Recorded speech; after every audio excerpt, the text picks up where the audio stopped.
Welcome back to the Nerdrotic channel. Oh, shoot. Welcome back to Nerdrotic. My name is Gary, and I am live in San Francisco, California. And I come to you from nerdrotic.com. And in parts unknown is my good friend and co-host, Susan Layton. What's up, Susan?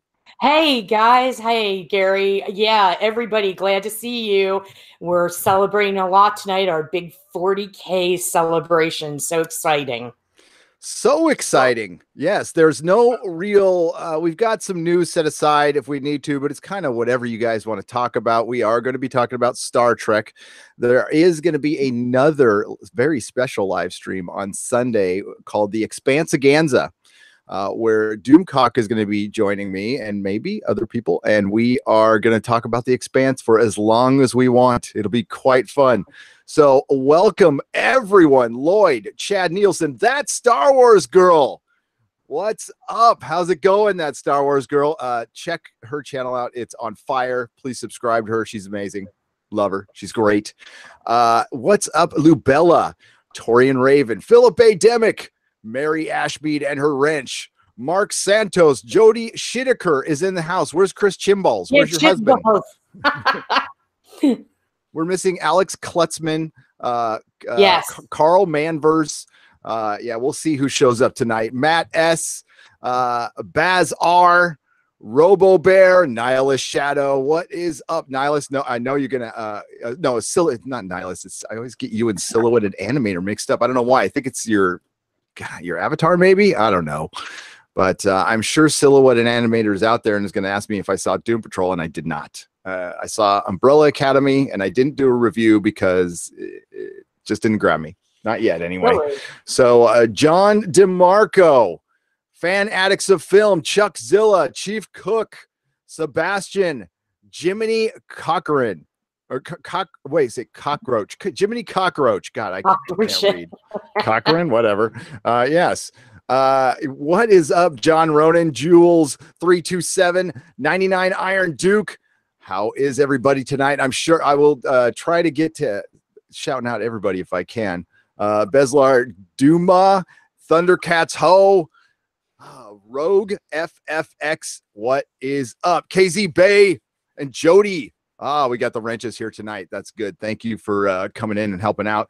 Yeah, yes, definitely. We hit 40,000 subscribers. I don't have words for it. It's kind of stupid. I don't understand how this happened, other than, you know, you guys, I guess, like what we're doing over here, and I really appreciate that, and we will keep it up. As a matter of fact, I'm thinking about dialing it up a little bit, because you know what, when you're cruising, there's some people think like when you start kicking ass, it's time to let your foot off the gas a little bit and take some time off. And I am going to take a day off. I promise, Mrs. Nerdrotic, but it's going to be like 24 hours one day. And no, I'm hitting the gas on this one. We are going to dial it up a little bit. You're going to get some more videos. I've kind of worked out a system so I can try to get out at the very least one video a day, maybe two, instead of every other day, which I'm doing right now. Yeah. I've kind of sped up my editing a little bit. So, yes. Yeah. Thank Joe. There's, you know what, Matt S., you are correct. We need to thank them. Jody, Chris, Alex, they're all part of this. Yes. Man, it goes all the way back. First, you know, the first thing that really got our channel going was the Expanse. So that's a positive one. So we can thank the Expanse. Thank you, Expanse, for getting our channel going. Then I have to thank Alex Kurtzman and Star Trek Discovery for completely sucking, and then Doctor Who for trying to outsuck Star Trek Discovery. And I go back and forth on what is worse. It's basically the last thing I saw. So last night's, or a couple nights ago, Star Trek Discovery was bloody awful. So right now the CW too. You want to thank them? Yeah, the CW. Well, I should, because that was initially one of the reasons we started it with Game of Thrones, and the CW was the inspiration for this channel. So we will see, but there will be no CW talk. No, no thanks. I like our viewers, so and listeners and friends. STD hands down, says RoboBerry. It's pretty bad. I think it's worse because the cast is bigger, and yet we don't know any of them. I think I know one of the crewmen's name. Is it Dentmer? Really? Dentmer? I don't know who the robot girl is yet. And Oshowo or Oyoyo or whatever. I think I'm close to knowing a couple of crew members' Here's names. a question. Do you care that you don't know these crew members? No, I think that's part of it. I just don't care. Yeah. I seriously don't care. So I'm playing a little injured today too, guys. Old man Gary fell off a ladder cleaning out the rain gutters today. What? And it's I'm playing a little hurt, but it's okay. You might see me squirming around in my chair a little bit, but that's, well, I kind of normally do that anyway. Like how many stories up did you? Well, I was up pretty far. I think I fell like 6 feet. Oh. Yeah. I've fallen farther, believe it or not. I fell off a 2-story building one time when I was a teenager, busted up my hand and stuff. Yeah. Well, it was okay, 2-story house. And I had a girlfriend at the time that wasn't Melissa. It was kind of in between dating Melissa because that's what my life has been. And there was another girlfriend who was moving to London.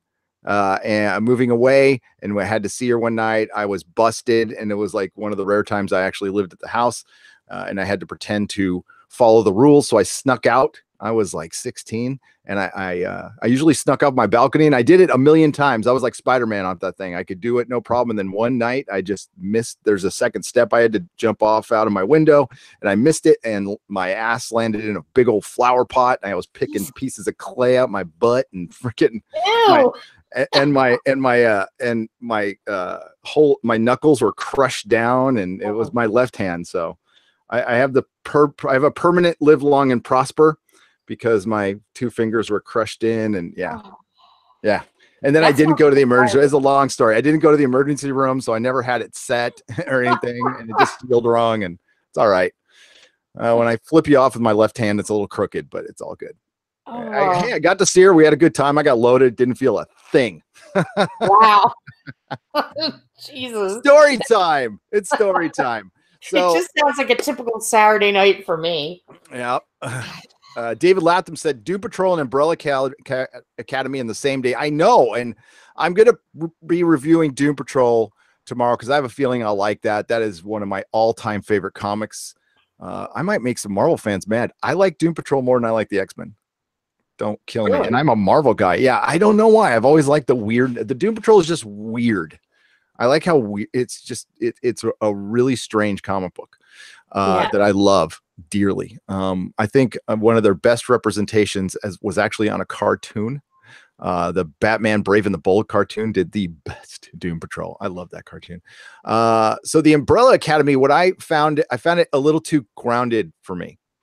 Really? From the comic book is a little more bonkers than the show, but we'll see. It seems like, and I was talking to somebody about that today. It seems like that they're trying to do the whole Netflix stretching things out longer than necessary, and that's going to get real tiresome. Netflix, you need to stop that.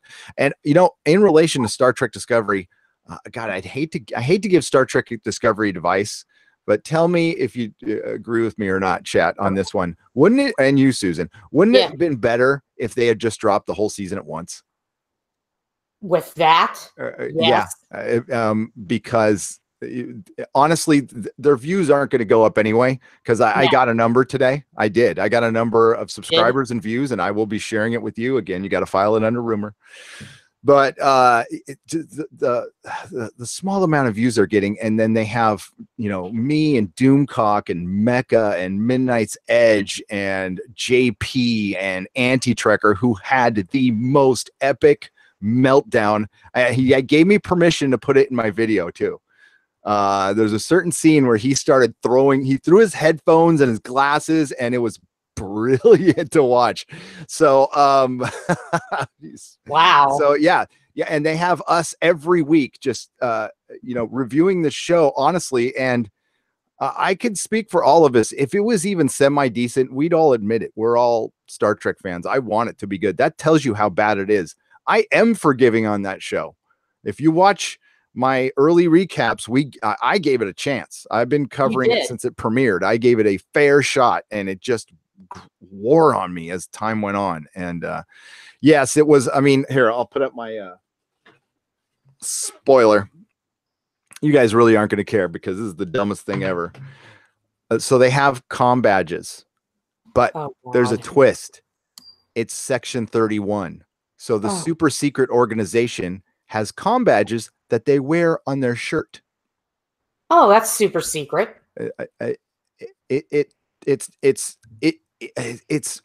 retardation squared, for lack of a better word. I'm sorry, that was very crude, but it's singularity of suck. It is so bad. You know, and then when Anti-Trekker got to, I knew he was at that scene too. He threw his headphones. Yeah, you'll see it. It's in my video, or you can, I'm sure it's up on his channel. And he's part of the friends at Nerdrotic. So if you look to the right of our channel, Anti-Trekker is right up there under Doomcock. So he's a good dude.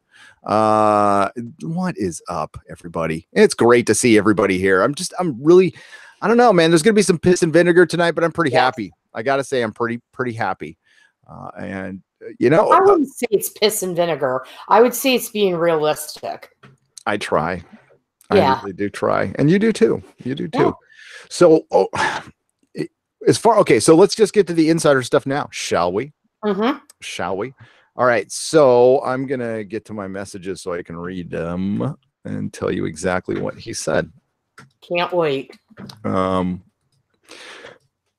It's pretty shocking.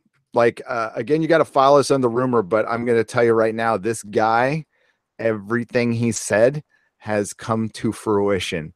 Now, I'll give you. All right. So we know, we hear that Star Trek Discovery is the production's been, the people have been sent home, according to this guy, and it's basically don't wait for a call in April, and we'll let you know if it's a go.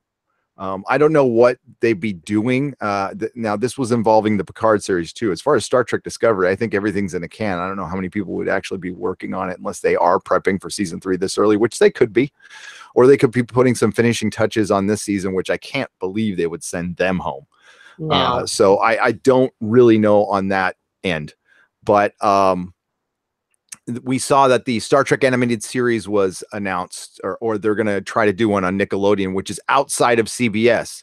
Right. Well, if you read between the lines on this one, why in the hell would you take another animated series outside of CBS unless CBS wasn't working with you anymore and you went to Nickelodeon, which I believe through Paramount?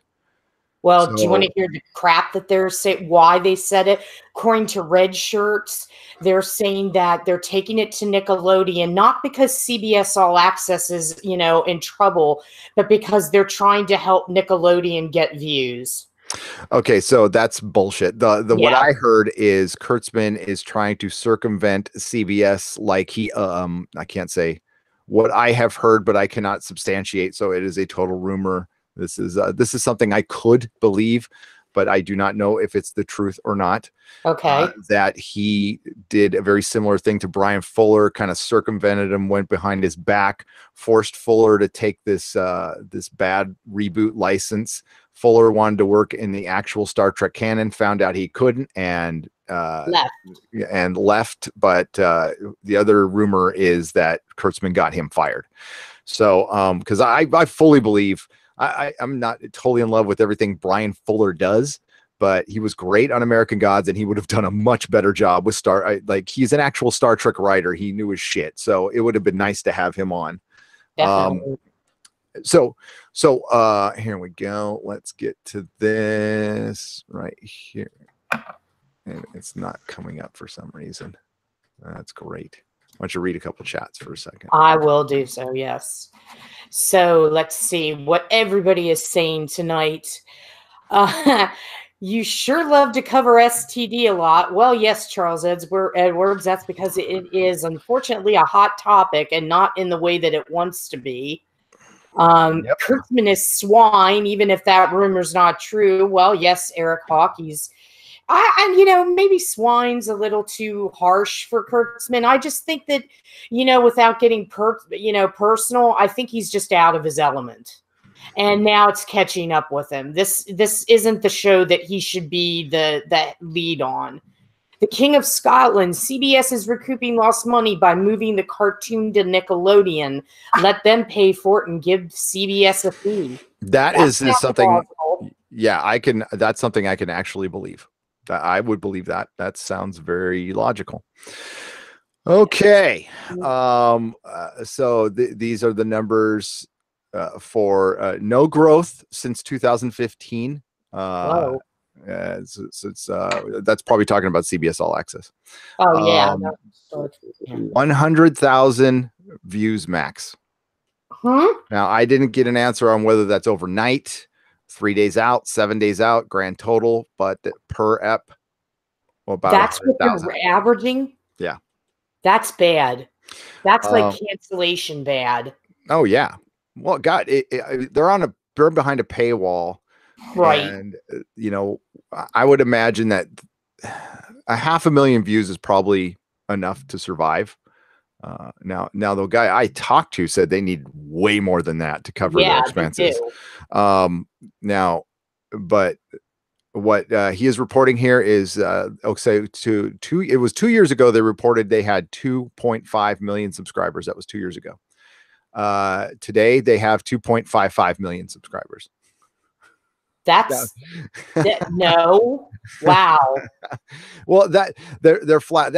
I've heard they're flatlining, and what's happened is they probably bumped down.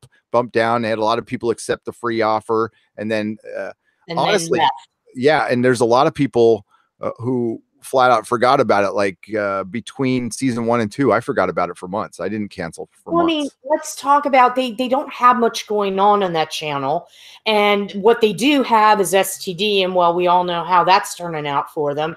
They do have Jordan Peele coming up April 1st. People seem to be psyched about this, but it's like they only have 2 shows right now. So if they want to get more viewers, they have to do more programming. Yep.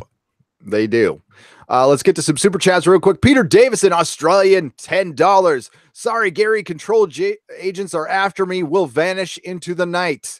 Oh, good luck, Peter. He's a chaos agent. Oh, yeah. Call me on your shoe phone, Peter. Mooshoot LLC. Thank you, Peter. Mooshoot LLC, $5. Good seeing you guys. Love the show. Need your email address if you can. Thanks, Gary, and congrats on the subs. Thank you so much, Mooshoot LLC. And my email address is nerdrotics, plural, @gmail.com. Anybody can use it. It will be changing, but not for like a month. And yeah, sorry, I haven't, I'm still designing the shirts. So if you tune in, if you just pay attention to the Twitter or the community section, they're going to be through Teespring, and shirts will be ready tomorrow. Wish I had them ready tonight, but I didn't have time. Glades Lores, $4.99. Hi to Jody and Neurotic. Did you guys enjoy the Stranger Things episode last night? Tilly went to the Upside Down. Yes, I did catch that. They even showed her upside down at some point, and that really shows you how bad this show is. It just tries to get hey, I'm sure some executive went, Stranger Things, that's really hot with the kids right now. Could you fit in a Stranger Things scene? Oh, really? Yeah, I'm sure one of the executives went, hey, I heard this show called the Orville. I heard it's really hot right now. Maybe we can make our show like that without even being aware that it's a Star Trek parody. I wouldn't even. I would say that's 50%. I'm 50% right on that. There's a 50% possibility I'm right on that one. And then they'll try to inject more bad humor that will fall flat. Yep. Having a cold sucks. 6 nostrils. Right. Mary Ashmead, $2. Earthquake in my town at 5 a.m. 3.8, 5 minutes before 3.2. You're near Yellowstone, everybody. Enjoy, live in the moment, everybody, and enjoy life. Super volcano. Because you never know when that one's going to pop. Operation Sky Pedals, congrats on reaching 40,000, because I can't read. 40,000 subscribers. When do you think Sherry Redstone will take back control of all things Trek, and what do you think she'll do to clean up the mess Kurtzman and JJ has made? It is going right now. That is what's going on. Merger. That's what's going on behind the scenes. Apparently the merger is a go. They had to wait 2 years unless the board decided to do it on their own. And my insider, who I was just hearing from, has said that it is moving. They are doing it, and they're going to start laying off people at Paramount left and right. And they're going to pretty much dissolve Paramount. That's what I heard. I don't know if it's true or not, but they've already laid off some people at Paramount, and that's what happens when mergers. I mean, a bunch of people got laid off at Fox. Yeah. So and yeah, it happens. So that it's going. That's why the animated series might have gone down because they're trying to have a relationship with Paramount now. What I think she will do, because according to Midnight's Edge, Sherry Redstone, Star Trek is a family heirloom, which that's how they should look at it. And she will hopefully clear it up. But I want to caution everybody. It's not like Paramount kicked ass with Star Trek before. They did okay. They did good, but they also let the Star Trek burnout happen. And there's a lot of things they could have done different. So I don't know. I mean, they had, what was that? I mean, maybe with Sherry behind it, and since she is such a personal investment in Star Trek, because it is her family's heirloom, and she seems to have respect for it, maybe we can hope that she will shake things up, that it will be a turn for the better, that maybe they'll try to, turn this ship around. We can only hope. Well, she is a very shrewd businesswoman. The way she has basically gotten control back was pretty impressive. Somebody should write a book on that because it was brilliant. She waited. She reconciled with Pops like right at the right time when two other women, by all reports, had their meat hooks into them. Yeah, and he got free of that. Yeah, and he, he probably came around and saw like, I've done all this stuff in my life and all my kids hate me. That really sucks. Honestly, I'd rather have my kids like me. Yeah. You have the trouble to bring them in the world, and you might as well have them like you. Sumner Redstone, say what you will about him, but that man, he's got guts. I mean, the fire that he was in, and he survived when he shouldn't have and walked away. I mean, that just shows you the tenacity on which he built his empire. Well, they said that's a common element with like hyper excessive successful people is survival instinct is maybe a little higher than the average bear. There was an article written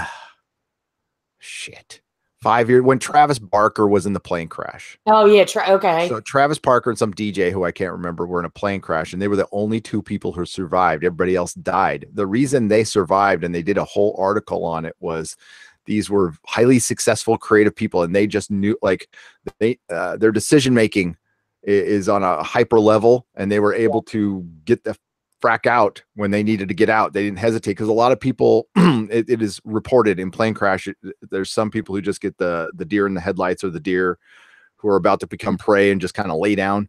And it's not a judgment on it, but there's just some people who are built a certain way and some people aren't. And yeah, I'll try to dig it up, but I mean, I think it came out in 2009, 10, 11, something like that.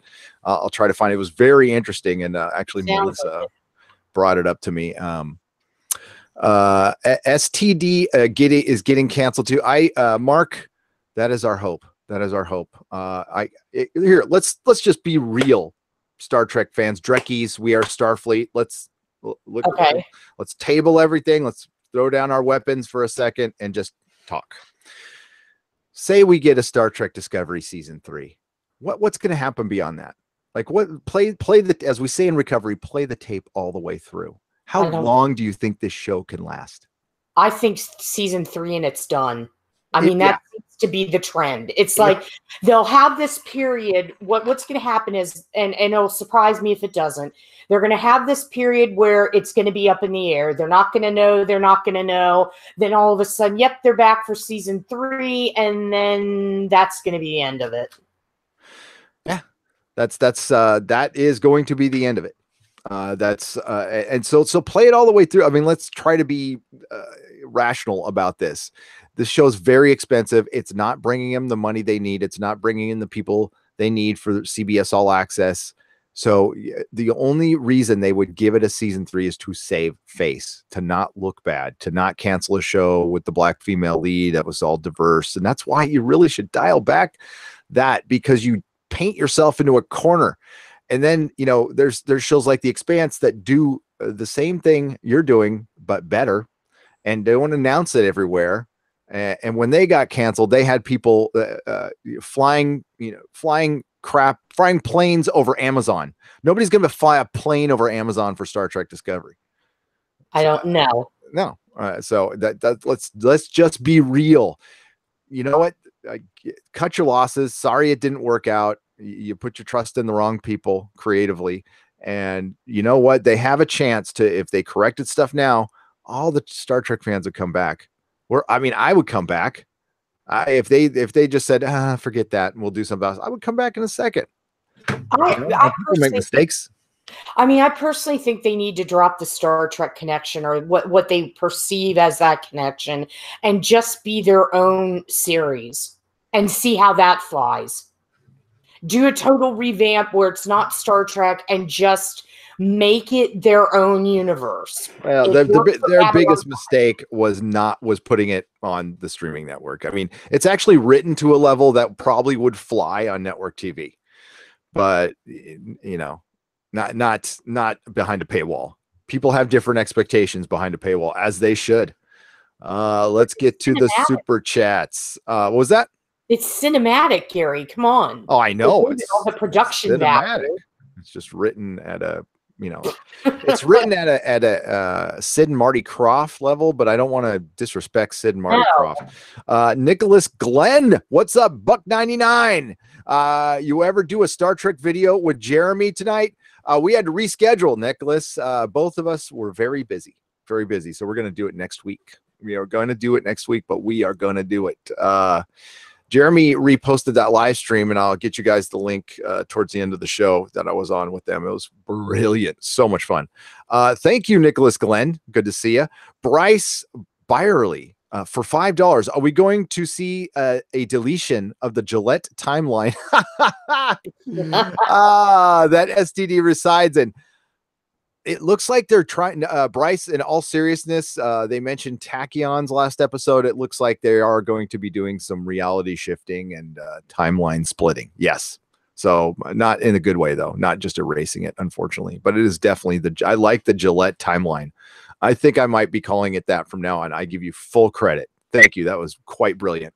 The Dr. 14 Blu-ray reviews, £5. One of my favorite episodes of Star Trek The Next Generation is Data Lore. Brent Spinner gives an amazing performance as both Data and Lore. Do you agree, Gary? I don't remember the title of that episode, but yes, I love that episode.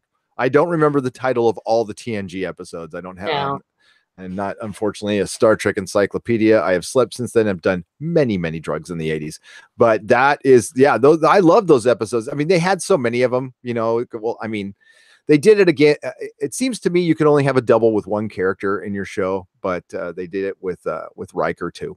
But the Data and Lore stuff was cool. I liked it. And it also gave, I think they did that to give Brent Spinner a chance to act,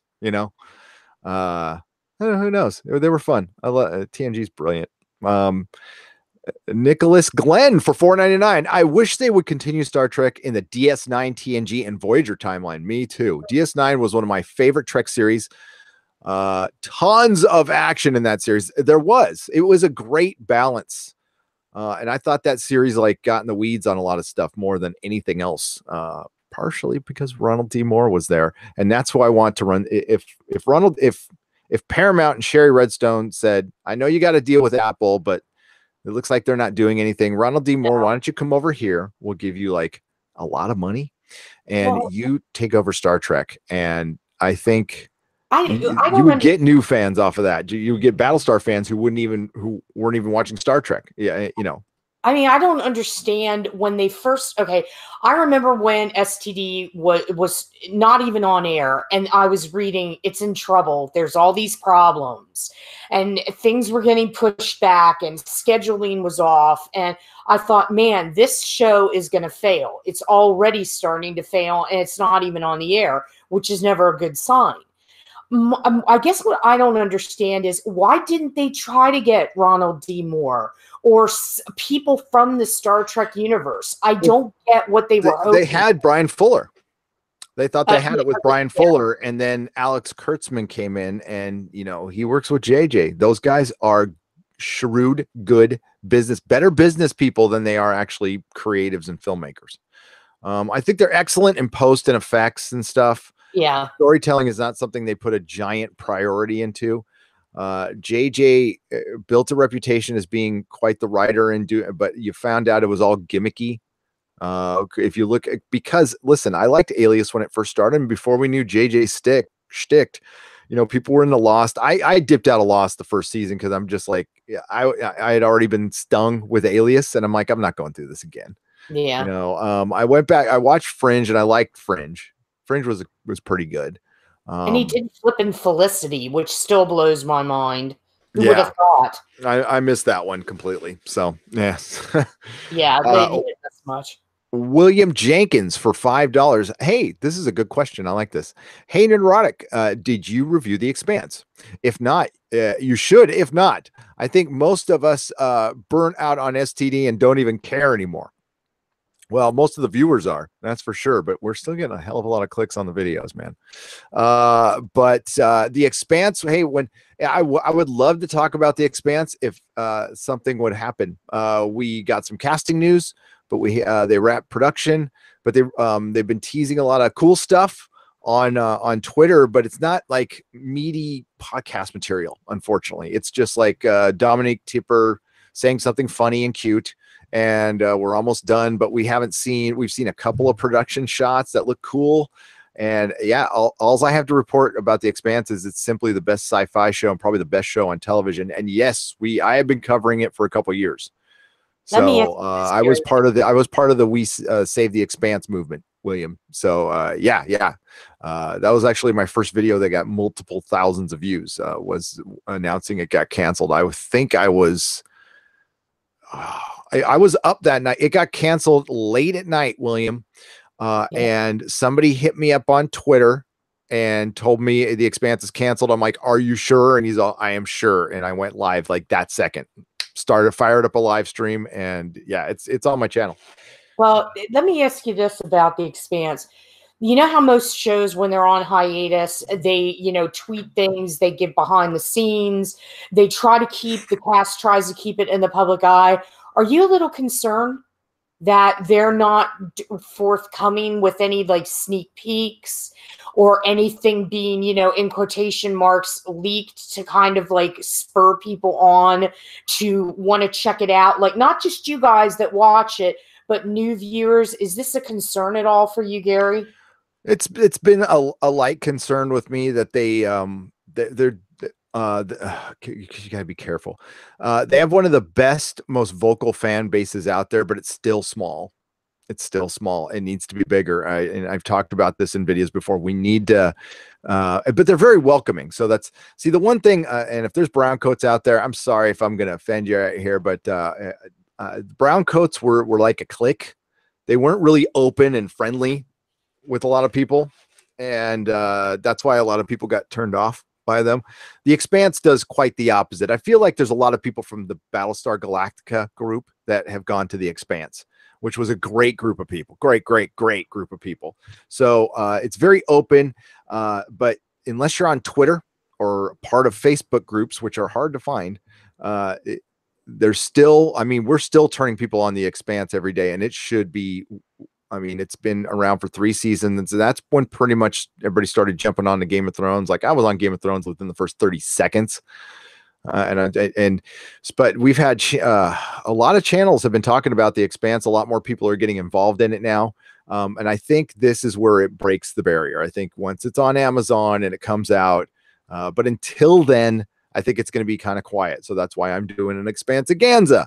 So because I want to talk about The Expanse. So William, come in Sunday. The whole podcast is going to be about The Expanse. I mean, you guys do need to keep talking it up on social media and stuff, because I know this firsthand. If the chatter stops, that's when problems start. So Gary, keep on having those streams and keep on, getting that name out there, especially since they're, waiting to come back on air. That's very important. Yeah. I wish they would throw out a tease. Like possibly we know it's this year, so we'll see. we'll see. Thank you, William. I appreciate it. Dave Moore, $1.99. Keep it up, brother Gary, and keep preaching the gospel. I will, my friend.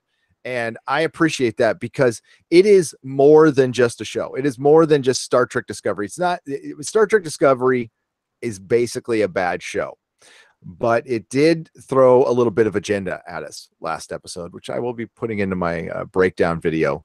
But we had the admiral who wanted to commit genocide and didn't know she was sleeping with a mirror universe, inappropriately sleeping and fraternizing with somebody of lower rank, and didn't recognize that the guy she was sleeping with was not him, and he apparently by all means acted completely different from the regular Lorca.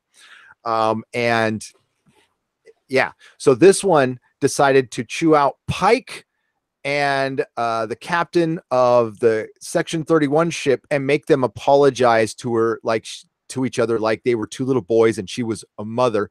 And she said that you need to stop the manlier than thou stuff, which again, by itself, not a big problem. In this show, it gets pushed quite a bit, and that's 2 out of the last 3 episodes. And this show spends a lot of time putting men in their place. Now, once in a while, it's absolutely natural and totally fine, but it's not even. They're definitely doing the times up. We're making up for something. We're making up for a lot of whatever. It's they're fighting this straw man. They're fighting the past, and they think they're going to make up for it by taking a franchise that we'll say the majority. I'd say there was more. The majority of people watching Star Trek were male. Now, I think Star Trek had a very large female audience, larger than Star Wars for sure. I don't know about Doctor Who. That's debatable. But it was largely male audience, and all of a sudden you just want to make it kind of an anti-male show. It's out of the box thinking, but I don't think it's going to work. I would suggest that you can definitely have a woman showing up a guy once in a while, no problem. Just as long as you're even with it, which you're not, which they're not. And I think, and I've said this before, they brought on Captain Pike to save the show, and it sounds and looks like they are completely irked by this, that they are pissed that they took this show that they sold as this big diverse show, and what does it got to get saved by? A white captain. So we're gonna bring him in here and we're gonna cut him down to size, and that's what they've done. He's not confident. He finally noticed something last episode. He's been Michael Burnham's been basically giving him permission to do stuff. It's getting annoying to watch, and it's really obvious. It's not like it's subtle. Okay, so we're all seeing this. So it's not just happening in this show. It's happening in Doctor Who. I did a video. It's happening in Captain Marvel, possibly. We don't know. We haven't seen the movie, but it really looks that way in the marketing. I'm just saying all signs are pointing that way. It's happening in video games. It's happening in all kinds of television shows. It is, you know what? It's happening to a certain extent in Counterpart. It is. It definitely happened to Westworld in season 2 and grounded the damn show to a halt and destroyed what could have been your next Game of Thrones, your next freaking Twilight Zone, your next, as far as success is concerned, not story-wise, your next Lost. It could have been the next big thing, that event television that everybody was going to talk about, but they decided to fuck with it. And we'll wait till they come back. Wait till season 3 rolls around. You'll see how many people are watching after that crap-ass second season. So, yeah, it's happening everywhere. That's why we're talking about it. It's a hot subject because it's ruining a lot of. It's happening in Star Wars. It's ruining Marvel Comics, DC Comics. It's happening in everything, and there is something behind it. And I think a lot of us have laid out what that is. Yay, The Expanse. I could really listen to you talk about anything. Amazon is trying to tease us with some shots and new casting leaks, much more than on Sci-Fi. Edda Escourage, thank you for the $10. I do appreciate it. And Nicholas Glenn, I'll get back to you. I'm not skipping your tweet. I have a lot to say about that super chat. But Edda, thank you, and I appreciate that. Amazon has done a better job marketing The Expanse than Sci-Fi ever did. ever did. A lot of people come to me and tell me they found The Expanse through Amazon and had no idea it was on Sci-Fi until they saw the little Sci-Fi logo on the show itself. Nicholas Glenn for $4.99. This is a good one here. John Campia loves STD, but his co-host is a true Star Trek fan and hates it. So at least we have someone with sense over there. Yeah, thank God, right? John Campia. Yeah, as you know, I'll attack somebody on their work, and Susan will definitely criticize people on their work, but I don't attack people like on their looks or whatever. I'll attack them on their opinions. I'll attack their opinions, but not them personally. Right. John Campia put out a tweet while I was on the Geeks and Gamers live stream that really pissed me off. Really, really pissed me off. And I was going to do a video on it, but I'd just save it for now. What the hell? I wish I had a copy of the tweet, but I'm just going to paraphrase. There were some rumors going around that Rian Johnson was not, it was confirmed that he wasn't doing the trilogy. Now, I don't think anybody here believes he's actually going to do that Star Wars trilogy. He might. So at first it looked good and people were getting really excited, and then it came around and Ryan said he's still working on the trilogy. That doesn't necessarily mean he's doing it. That means he's working on it. And believe me, Ryan will be the last to know when he's fired. Everybody will know he's fired before he does. And I wouldn't be surprised if he finds out through the media. I wouldn't be surprised if he found out a couple days ago. But Rian Johnson is not doing that. So neither here nor there. That's what we were doing the live stream about. But John Campia decided to post and throw a bunch of shade at the site who did it. I forgot. It's like Star Wars Bros or something like that. I don't mean to throw shade at their site. I don't know anything about it. They could be perfectly fine. Maybe their source was good, but it turned out to be wrong, we think. So John Campia put out a tweet, and I'm paraphrasing, saying, I don't know why Rian Johnson would want to do a Star Wars trilogy. He got so much from the toxic fan base and the cousin humping basement dwellers that are on YouTube. Something to that effect. So he basically called the fandom menace cousin humping basement dwellers. So that's part of his audience. That's part of Star Wars audience. That's, hey, Star Wars, hey, Lucasfilm, hey, Disney. That's the dude you let roll up and represent you. And there's cousin humping is one thing. And as I said on Jeremy's live stream, I'll repeat, you should not talk about your parents like that. It's not nice. But what calling nerds basement dwellers, I know that flies out a lot of people's pie holes a lot. But John Campia is old enough to know that's the thing that was slung at us a lot. And you know what? What if somebody lives at home with their mom in a basement? So maybe they're in a situation where they had to. Maybe they're disabled. Like you want to talk about being sensitive, and they want to be the inclusive ones, and then they want to throw out and call nerds basement dwellers. That tells me, you know who used to say that shit? The fucking jocks back in the day. We used to hear that shit all the time. So we don't need to fucking hear it from supposedly our own. Now, you are not our own. I don't associate with any group anyway, but I think that really revokes your whatever nerd card you had. I mean, you're a freaking shill. But besides that, throwing that out, I mean, throw out another insult. But basement dwellers is what we get from, I got that. There's some Jersey Shore guy, I was about to say jackass, but guy, who threw some shade at me for Star Trek Discovery. I guess he's some guy who's on the show or whatever like that. And he threw out basement dwellers, and I'm like, oh, you got me there, man. Never heard that one before. John Campia he shouldn't be saying anything. And that just brings me this whole discussion. It's like you're representing, like you said, the media. You shouldn't be saying stuff like that. That's not, if I were part of Lucasfilm, if I were part of Disney, I would not want that person representing me. There's so much rancor. These creators are out there just yelling at fans. Fans are yelling back at them. This isn't dialogue. This is not dialogue. This is just pure vitriol. Well, he became the story that night. See, that's the deal, is the Rian Johnson thing came and went in an evening, and we were actually done talking. By the time I got on the live stream, it had already became news and wasn't news anymore. So we were just gonna chit chat, and then he threw that tweet up. Odin saw it. And, you know, it was definitely throwing shade, not at me, because I'm, you know, listen, I don't talk a lot about Star Wars, but it was definitely throwing it towards Jeremy. And Jeremy just, you know, Jeremy had a pretty epic and good meltdown that was, you know, John deserved it, every word of it. And the thing is, that is why, listen, people have made videos about me and shit. And the one thing you have to ask, I got to give this credit to Bulls Trek, who brought this up, because it was a great statement. It was in a private message, but it was to me.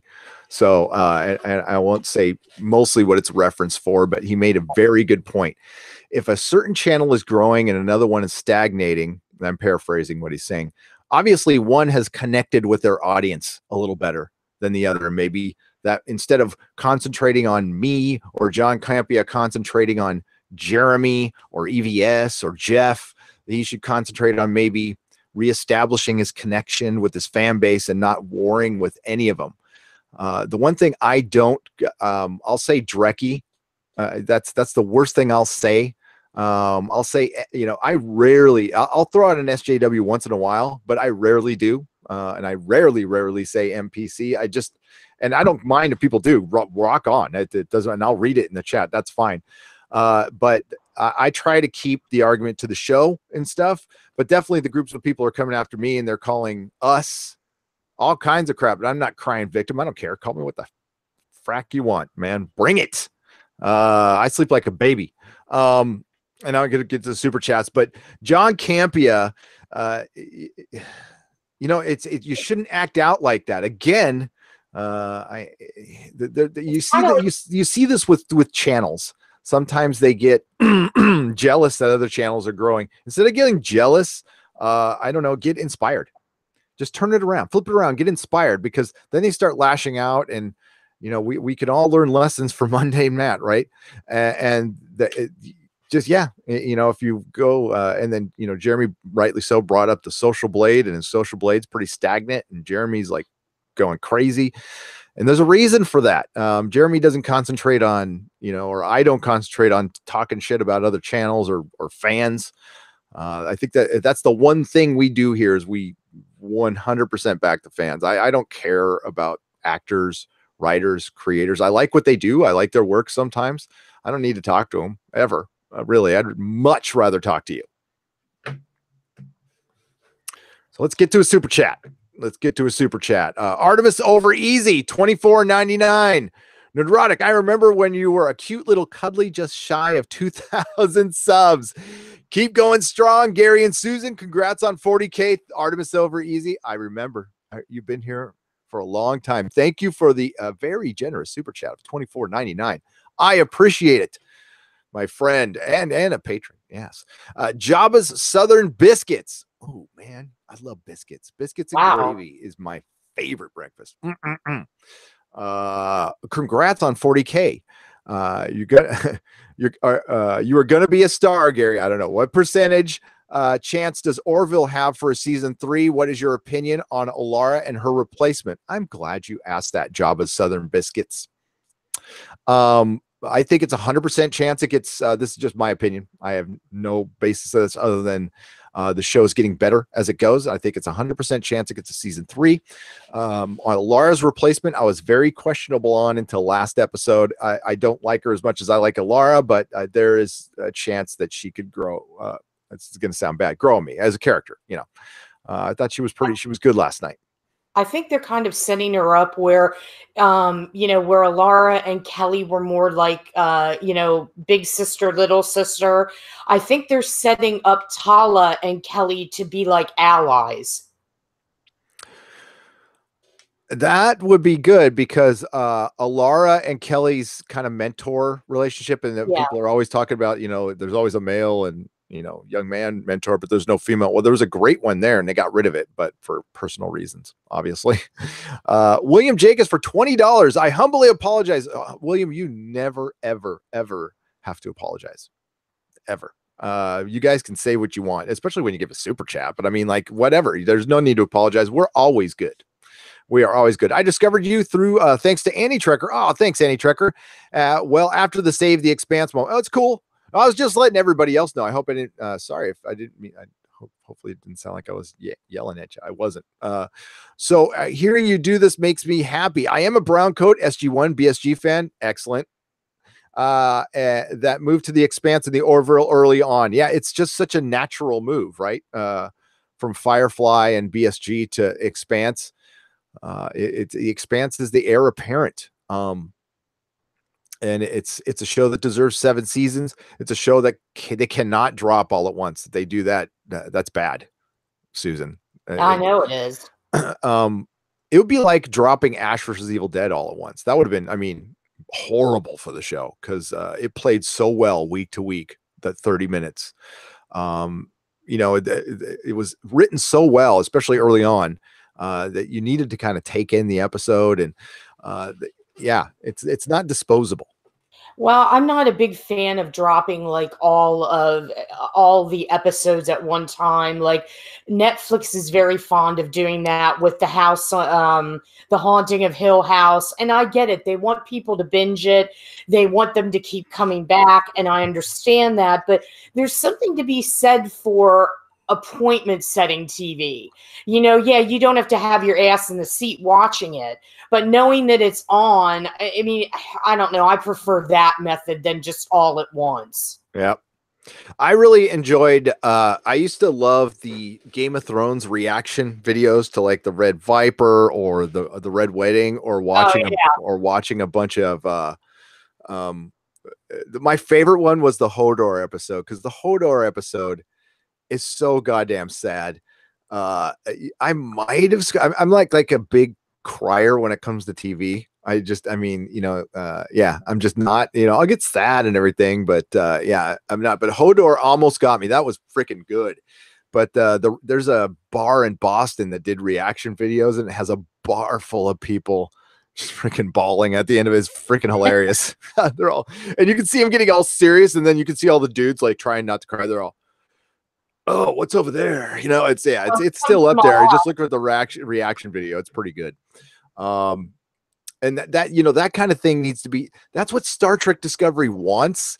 And Star Trek is not that type of show. It's not the type of show where bars are going to be filled with people watching it to cry. It will fill bars full of people to watch it just to think. I mean, that's the, but that's not their demographic either. Game of Thrones, their demographic would be in a bar. Part of it, at least. Yeah, it's a different show. Game of Thrones has a ton of normies in it right now, and I think it's really geared towards that now. It's kind of turned into, sorry. I mean, I love it, but I used to love the show and the books equally, and now I love the books far more than I love the show. We actually have some Lord of the Rings, a little bit of Lord of the Rings news now. Now, fair warning, I am a giant Lord of the Rings fan. Like, you are? No. Yes. Oh, I know. And Bound and I know, right? And Bleeding Fool did an article today, and I still love them, saying why Peter Jackson's Lord of the Rings is awful. And I didn't read it, and because I would have ripped it. I would have ripped it on the show, and I don't want to do that. Bleeding Fool has been kind enough to have me on, so I decided to nix that one from tonight's. And I'm just gonna, you know what? People have their opinions. That's cool, and that's great. But just, it's wrong. You know, even if you feel that way, Peter Jackson brought that Tolkien trilogy back into pop culture. Oh, he gave a generation their own Star Wars, you know, right? And while Star Wars was out, it beat it soundly. Well, we had that terrible cartoon, remember? I mean, if you liked it, I'm sorry. But yeah, was not a fan of the cartoons that we had when we were kids. Oh, I loved them. You did? Yeah, they're different. Oh yeah. I mean, they're all rotoscope and everything. And but I felt sorry for Gollum. I remember I was like really young when I saw The Hobbit, and I'm like, why is that guy being so mean to the Frogman? But yeah. I like the underdog. I was already rooting for Gollum, even though he was just a drug addicted. Wow. Gollum is like addiction. That's why I really connect with the film, because he is addiction. He is. It's personified. You know, it's really crazy, and The Ring too. I mean, I know that wasn't what why J.R.R. Tolkien wrote it, but it certainly plays that way, that Ring is a drug, and that nobody can resist. And and Golem's a tweaker. I know people who looked at like him. Golem had more teeth than some of the people I knew. Thank you so much, William Jenkins. And again, no need to apologize. I apologize to you, sir. I am grateful you are here. I am honored by your presence. Everybody's presence in this chat. 40,000 subs. That is like, I never thought it would happen. So you knew it would, but you didn't think it would happen this quickly. Maybe like in 5 years, if I grinded. The way we were going, I had this, listen, I was happy where I was at, and we were doing, I think we were getting like, 5 or 10 subs a day. I was fine with that. I'm cool, and I was but I was also, working full time, and we were just doing live streams. I've only like regularly started doing that in October. And nobody really noticed for the first couple months, but it kicked in eventually. So it's great. CC, by the way, CC, I have recorded my Ex Machina video. It will be on Patreon over the weekend. Okay. I had to record it today. CC did a super chat like a million years ago, asking me to watch Ex Machina and review it. And I did it. I'm slowly getting to all my obligations. I got to do Farscape season 2 now. I have had to put that off twice, but I'm almost done. So and I love Farscape. I just finding time to watch it. So I'm like watching it before I go to bed, watching it at the gym, watching it while I do the laundry, watch a little bit while I'm doing the dishes. Oh yes, Farscape's good. Congrats on hitting 40,000. I started watching The Expanse, the Orville, Castlevania, and Counterpart because of this channel. Wow, that is cool. Yeah, see, that makes my day. Thanks for having great taste. Hey, no problem. No, I'm just kidding. I think I have excellent taste. Not everybody agrees with that, but that's okay. We all think we have really good taste, but we can't argue on every show you rattle off. There is a great show. I highly recommend all of them. The Expanse, the Orville, Castlevania, Counterpart. Those all have the official Nerdrotic seal of approval. CC, you rock. $40. CC, wow. Thank you so much. And William Jenkins, $20. Thank you. Like it's all great. Yeah. Thank you guys so much. I might be the one time I'm speechless. Yeah. Yeah.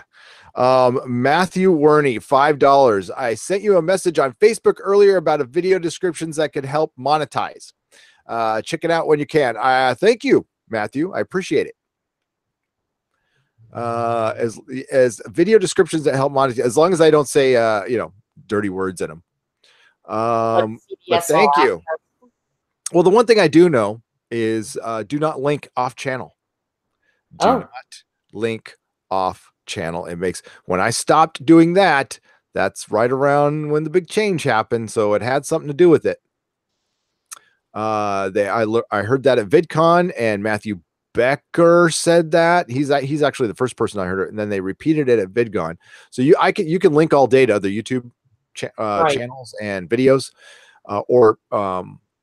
but even though they say there's an official, like, you can link off to Patreon, just don't. You have your Patreon links on the top of your channel, but don't link in your description. They hate that. It hurts the analytics. They're not saying don't do it, but they're going to give priority to people who don't do it. So that's why just throw your hashtags in there, and just tell people about stuff.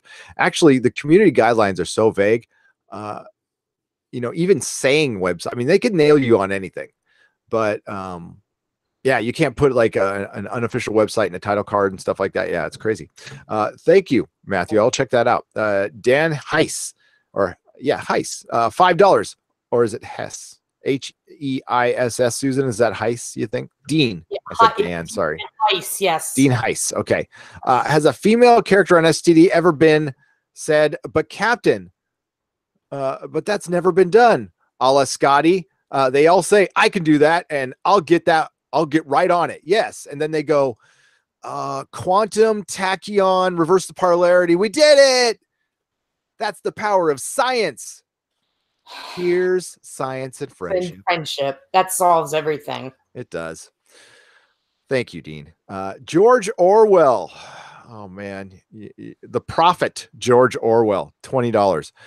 It was said I made this quote, and I wish it had. I wish it had. It relates to your mission of Nerdrotic. During times of universal deceit, telling the truth becomes a revolutionary act.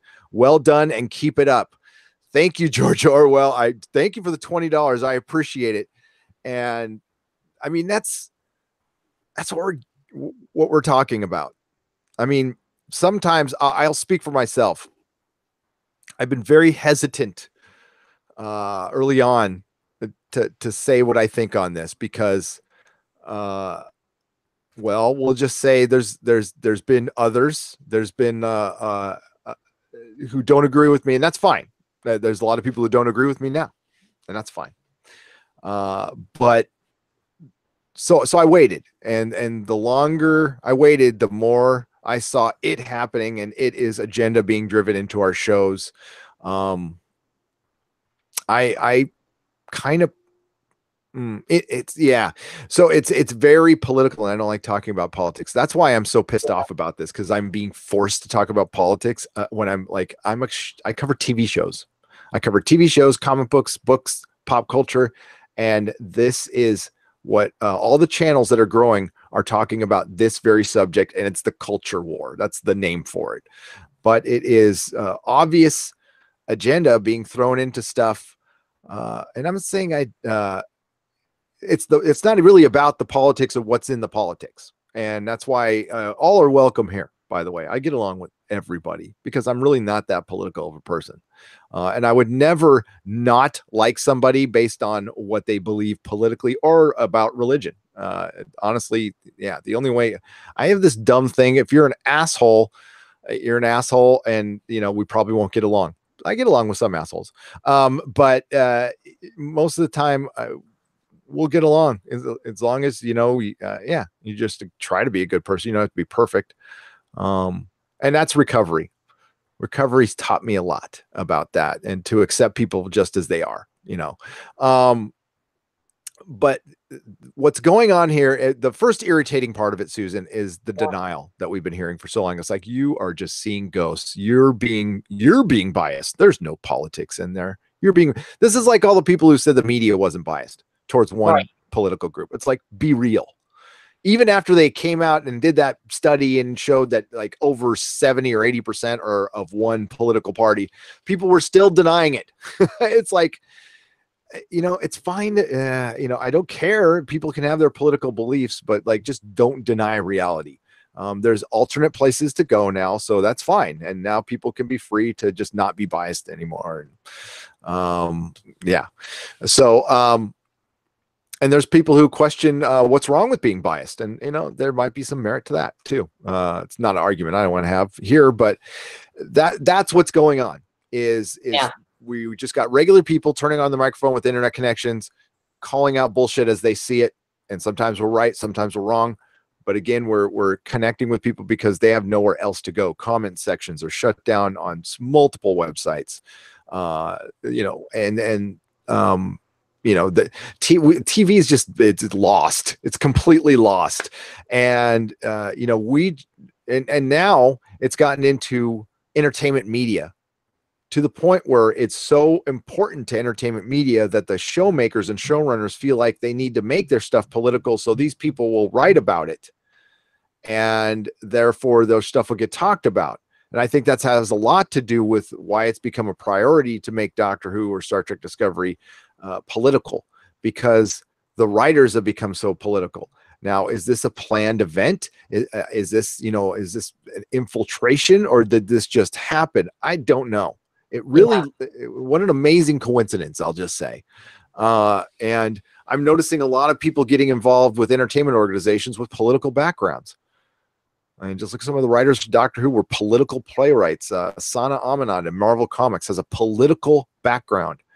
The podcast I covered with my Doctor Who video with the thumbnail that just says men on it. That Wired podcast, the girl, I didn't want to put her on blast, so I didn't put her picture up or anything like that. But she's on Twitter, and she's supposed to be a nerd, but there's a picture of her with some political people on it, and it's like definite a priority. Lucy Jones, who was covering Doctor Who, is supposed to be like an entertainment reporter. Her entire feed was political. So it makes you wonder. Certainly makes you wonder. So thank you, George. Botch Toe, $5. Ever read Stephen King's The Dark Tower series? Akiva Goldsman destroyed my dreams of seeing my favorite IP on screen. Why? Wow. Why with the ruining? Why with the ruining? Botch Toe, Akiva Goldsman, it will not be happy until he's completely fucked everything up. Nipples on the bat suit, sonar in space, screwing up the dark freaking tower, which is arguably Stephen King's best work. I would say it's my favorite. I really enjoyed the Marvel comics. Those were good. J. Lee covers. My God. I'm sorry, Botched. I'm sorry. There's a lot of Batman and Star Trek fans who feel your pain. And Titans fans. He ruined Titans too.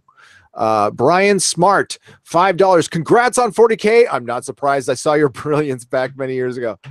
You're too kind. Yeah, that's that. Brian has been with us since we were maybe double digits, like a long time. And he called I think he called 20K by the end of the year, early last year, and I laughed at him. So thanks, dude. I appreciate it. Mr. Twisted, 72 for $10, $5 for reaching 40K. Much deserved, Nerdrotic, and Susan Layton, $5 for the almighty wrenches. Mary Ashmead as Jody and Mako and Kato Roan and the DJ D Show and Sculpted Leather Art by Viking Bitch and Movie Fanobi and Johnny Pappas. I'm missing some. I know I'm missing somebody. These guys are really working hard tonight, Gary, in the chat. They are. I'm going to have work cut out for them. There's a lot of friendly visitors in the chat tonight. We see you. Have fun. You're just wasting your time. Stop it, you know. Yeah, I don't even. It doesn't faze me. The chat can handle it anyway. Oh yeah, they are. They're handling them. Yeah. Good luck with that. Rolo Cat, £2. Enjoy being here. I enjoy you being here, Rolo Cat. We enjoy you. Thank you for being a patron and brilliant. You rock. Thank you, my friend, for the £2. Cheers. Sam Sutherland, Canadian $2. Would you review my comic book when it's done? Sure. Just if you want, you don't have to like send me a copy. If you can send me like a digital copy to nerdrotics.com. Can't promise on a timeline, and also it would be helpful if you remind me, because I'm a little scatterbrained. But just remind me, I'd be happy to. Yeah, that's brilliant that you're making a comic. It's fun. Making a comic is, even if you just do one, I highly recommend it. It's a lot of hard work. It's a labor of love. Some people probably hate it, but you finished a comic book. Not a lot of people can say that. I did a comic book. I did a couple. I've published 5 total comies, and probably never will again. Don't worry, I will not be doing Indiegogo campaigns or anything like that. The channel will be my #1 priority. There might be a store coming very, very soon to the website where you guys can buy stuff, because I'm obviously not opening up a comic store anytime soon now. So yeah, so I got to get rid of that shit, because I really need to get rid of it. The Doctor, 14 Blu-ray reviews for £5. As Brie Larson hates white men, does she hate co-star Jude Law? Well, obviously. She said she doesn't hate white dudes. That's the way she put it.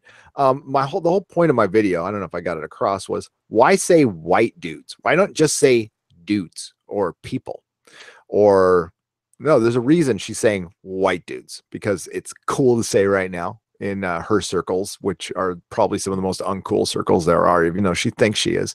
And she's elitist. She's completely elitist. That whole Stan Lee, her tribute Stan Lee, it's exactly what Army Hammer, what was his name? Army Hammer was talking about. A lot of people got mad at Army Hammer, but I think he was actually talking about Brie Larson.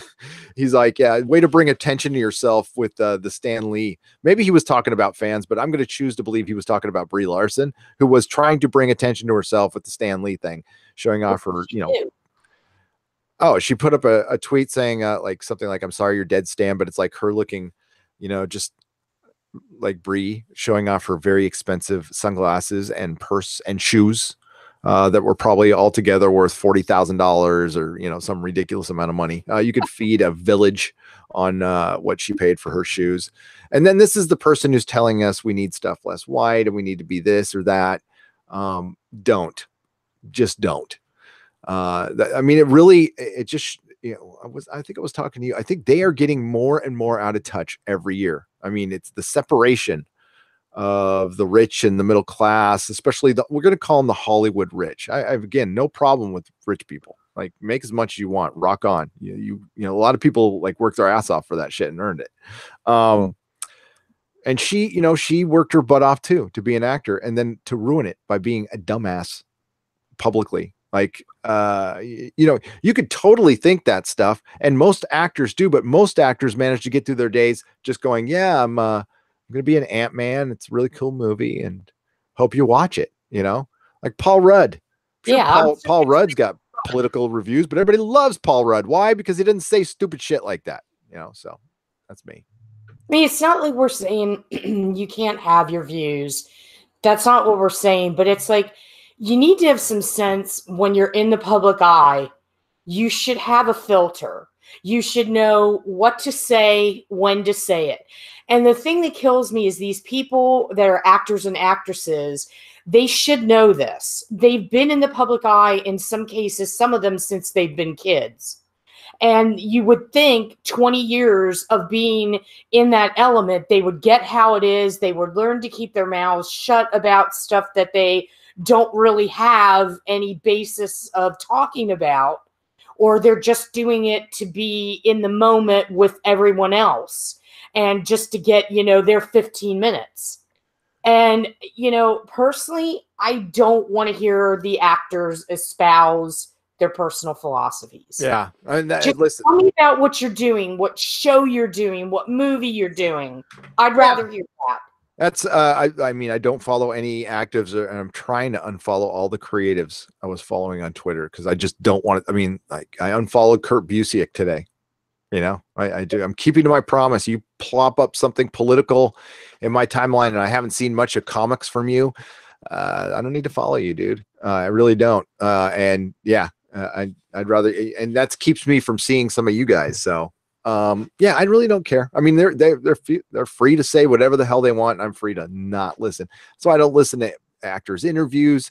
I think it kind of ruins the experience, to be honest with you. Harrison Ford used to have a philosophy when he had a good agent of not giving interviews. He rarely gave interviews. Well, we used to think it was mysterious, and he's really wise. He wanted to keep the mystery up, you know, like you wanted to see, you don't want to see Harrison Ford, you want to see the actor. But then we found out later that, yeah, he gives a shitty interview and his agent was saving his ass. So Loquacious Primate, my friend, how are you? $5. It really is. Been watching your channel for months. Started with your coverage of Doctor Who and have been very happy to watch your channel grow. Keep on keeping on. Loquacious Primate, I appreciate that. Thank you. I'm glad you stayed on board. And yeah, it's been a fun ride because of people like you. Honestly, you make the world a better place. You do. Captain Spire, $10. DS9 episode, The Ship. I cared that the 3 in the shuttle died. I didn't want Muniz to die the way he did. And in the end, Cisco lamented the loss of the life on both sides. STD, remember Star Trek? Exactly. Captain Spire. Exactly. Like, Hugh came back, and like, the only thing I wondered is how he got a haircut interdimensionally, and plus the big shot of his butt crack. Yeah, that was I was like, I wish there was a warning on that one. Oh God. Like, wow. Okay. And he got a haircut. Have you watched the classic UK series Sapphire and Steel? Mick Lally for £2. I have not. I'm gonna have to put that on my list.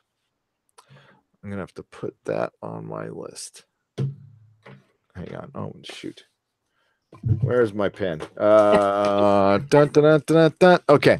Thank you, Mick. I will put it on my list to check it out. I haven't even heard of that.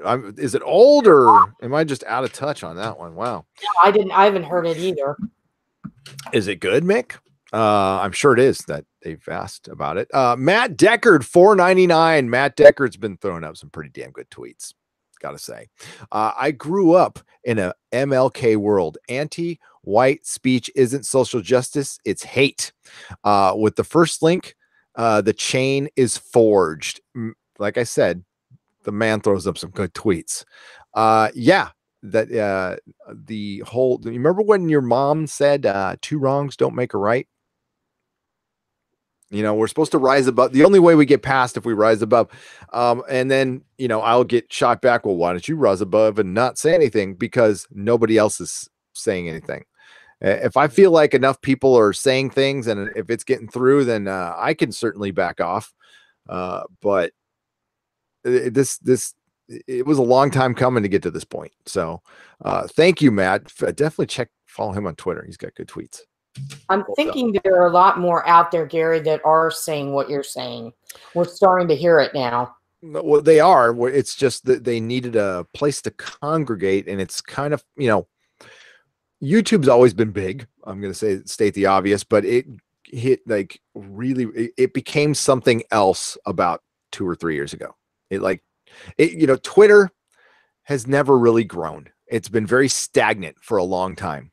It's big for the people who like it, but it doesn't bring in a lot of new people. It does not attract a lot of new people. YouTube is attracting a lot of new people, and it's even got the competitor now of Twitch, and it's still attracting a lot of new people. And then Twitch is growing as well. So, yeah, that something changed. Something changed. You know, like Facebook, to me anyway, doesn't really seem like a place to go. It's kind of old and tired, and you know, it had its run. It had its day. Well, Facebook's specific for keeping in touch with like relatives, and that's how it was envisioned. Not really as a marketing tool. They could have been YouTube if they wanted to. They drag their feet on it, and it's the way they post their videos and stuff. Oh yeah, you know, they have Facebook Watch now. Well, yeah, but it's so specified. The YouTube figured out the algorithm to where everybody puts everything in one pot, you know, and it just, you know, you get noticed or you don't. But we got noticed. I mean, even when we were small, we still got like we would come up in searches, you know, if you search counterpart review, it was us and James Hancock would come up, and right. we were the only two people covering it. And I think I am the only person covering that show now. I think James might have given up on it. I'm not sure. I don't blame him. That's just sad. Well, it honestly, it hurts the channel when I leave the live stream up there. It hurts it. Oh, bad. But I'll stick with it. It's only got one more episode. Damn it, though, man! It looks like it's going a direction I don't want it to go, and yeah, that's going to be tough. I gotta be honest. Let's get to the chat. Let's get to the other super chat. A while back, you showed a book of The Prisoner. How is the book? Could you review it sometime? Jeff D. Yeah, certainly. So this book, I'm gonna try not to knock. There it is, right there. Oh my God, it hurts to lift my arm right now. And I don't do the pain medication thing, so I got to suck it up like an old man I am. So this I got at Atlantis Fantasy World, which is the comic design. Okay, trivia. What's Atlantis Fantasy World? Why is it a famous comic shop? What movie was it in? Let's see if some people in the chat get it. You win the no prize if you know what I'm talking about. Wow. Big movie. It's a favorite. I'm going to give a hint if I don't see something soon. Atlantis Fantasy World was in what? Don't Google. Don't cheat. I see you. Stop. Don't. I'll give you a hint. Where are you going, Star? Come on. Come on. Came out in the 80s. Kiefer Sutherland. Oh, Pete. Oh, nope. I know. Had the Coreys in it. I can't say it. Nobody's getting it. Yes, Black Tower Terrain got it. There you go. Good. Okay, so I bought this at Atlantis Fantasy World in Santa Cruz, which was in Lost Boys. There you go. And if you go to that store, the comic book that the Frog Brothers are reading is the prop. The actual prop is in that comic store, and you can take a picture with it. So, and it is a really good comic store. And I forgot the girl's name who worked there, but she was super nice. So they had this. This is the artist edition. Okay, these things became big because of what they are. Is they're actually comic book page size. I still have mine in plastic, so I will break it open. And Jack Kirby and Gil Kane did a Prisoner comic. I had no freaking idea until I saw this. I was like, and I owned a comic store for 10 years. So this is, look at this. That is just beautiful. You mean a Prisoner like the TV show. The TV show, okay. Yeah. Check. Let's get this back on me. There we go. Yeah. Oh, there he is. Okay. That is beautiful. So there you go. So who loves STD here? Who loves STD here? I don't know. If you love STD, yeah, might want to go to the clinic for that. Might want to go for the clinic. Might be burning or itching a little bit. Yes. What's up? Carl Manvers is in the house. What's up? I knew you'd be here. Keep it mint. Yeah, maybe I should buy 2. It wasn't that expensive. Jack Kirby did all sorts of comics. You could find. Oh, I know Tickaman Blade. I know. I just didn't realize he had done The Prisoner. I'm surprised they had a Prisoner comic book. I'm like amazed at that. Yeah, I mean, you know what? You think you learn a lot about comics, work in the industry for 10 years, and some stuff just still surprises you, which is great. I love that. You are number 6. The ship isn't bad. Yeah, you know what? I know Annie Trekker doesn't like it, but the Star Trek Discovery, the design of the ship is fine. I think it looks cool. It looks okay.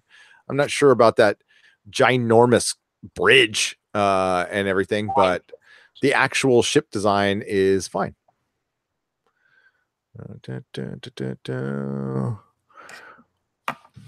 All right. Oh, have you watched Joel Tamburo, thanks for the $5. Have you watched Space 1999 or Space Precinct or UFO from Jerry Anderson? Yes, I've seen Space 1999. I loved it. I had the books. I had a lunchbox. I really loved it. And I did see UFO. I have seen UFO. And there's another show that you guys used to have over there. And I want to say Section S. Something that was like a pre-70s. The USS Pizza Cutter. Oh, whoa. What? The Discovery, the USS Pizza Cutter. It does look like a pizza cutter. Now it's ruined. Hey, so who got taken out of the chat? Was that a couple of Drekkies or something like that? I didn't even see. What were they saying? I don't usually get trolls. I don't care what they say. Yeah, there's been a lot of them. I have incredibly. I'll use a line from one of your dumbass characters, Tignic Taro. What did she say? You can't insult me. I'm uninsultable or something like that. Yeah, you can say whatever you want. You talk about my mama. I don't care. But now I can't see what they said. It's all right. I'll look for it. What is there? 3 of them? You guys are weak. You get I mean, like, you're really going to back a show that gets 100,000 views, 100,000 views. I got videos with more views than Star Trek Discovery episodes. Oh, thanks for the click, by the way. I do appreciate it. Don't forget to hit the like button or dislike. Either way is fine. Oh man. CBS, the all-seeing eye. I know it, like, CBS has got to ask themselves the question is, you got to send people out to do what? To take down YouTubers because we're actually making, I mean, the fact that if we're actually making an impact on your show, it's time to just pack the shit in and go. Because if a YouTuber is making impact on your audience and your show, then it's a failure. Okay. Because a show should be able to withstand a YouTuber criticizing it. If it can't withstand a YouTuber criticizing it, save your money. I mean, $10 million an episode. Again, you could feed a country in Africa with that money. You can get one of your kids out of rehab in that money. You could bail one of them out of jail in some foreign country because they got all coked up, allegedly. Well, we can't say allegedly anymore. in my opinion. Well, that's Yes. if they actually have kids, which they probably don't, that they know about. Yeah, I just don't understand why they would even be in YouTube. Don't they have better things to do? Like maybe make a good show? Worry about that. Oh, shit. Well, yeah, it's exactly. It's like we didn't write the show. Yeah, I didn't write the show. I mean, like, you want to get mad at somebody, get mad at Kristen Bayer, who wrote last week's episode, who supposedly is a Star Trek aficionado because she wrote some decent Voyager novels, which I'm sure she did. I didn't read all the Star Trek novels. I think I've read like 4. But I've read tons of Star Trek comics. And by all accounts, they are good. But as we know, novelists do not make good screenwriters. Most of the time, they're 2 totally different forms of writing. It's a different animal. Yep. You need to get to the point fast. You need to you need to show and tell at the same time without being in somebody's head, which a lot of writers rely on. Well, ask J.K. Rowling. How's that screenwriting thing working out for her? Not well. So yeah, Kristen Bayer wrote last week's episode, and last week's episode sucked really bad. But do you like those super secret comm badges, Dreckies? Is that cool? Because you can, because the only reason they put it in there is so the Dreckies can talk about it on Tumblr. I bet you they're bummed out though that Tumblr canceled all the porn though. I bet you they're bummed out about that. Yeah. Is that even relevant anymore, Tumblr? It is to Dreckies. Oh yeah. Best Star Trek novel is A Stitch in Time. It's written by the actor who played Garrick. It's marvelous, says Econ. XCon. That is cool. I have not. The only ones I have read are The Return by William Shatner, and they are official headcanon for me and the only reason I read them is because I hated Generations so much. If I had a YouTube channel, every day I would have done a live stream on how much I hated Star Trek Generations and how Kirk died. If Doug is in here, my friend Doug, who was around me back then, he's an old friend, and he was actually my boss.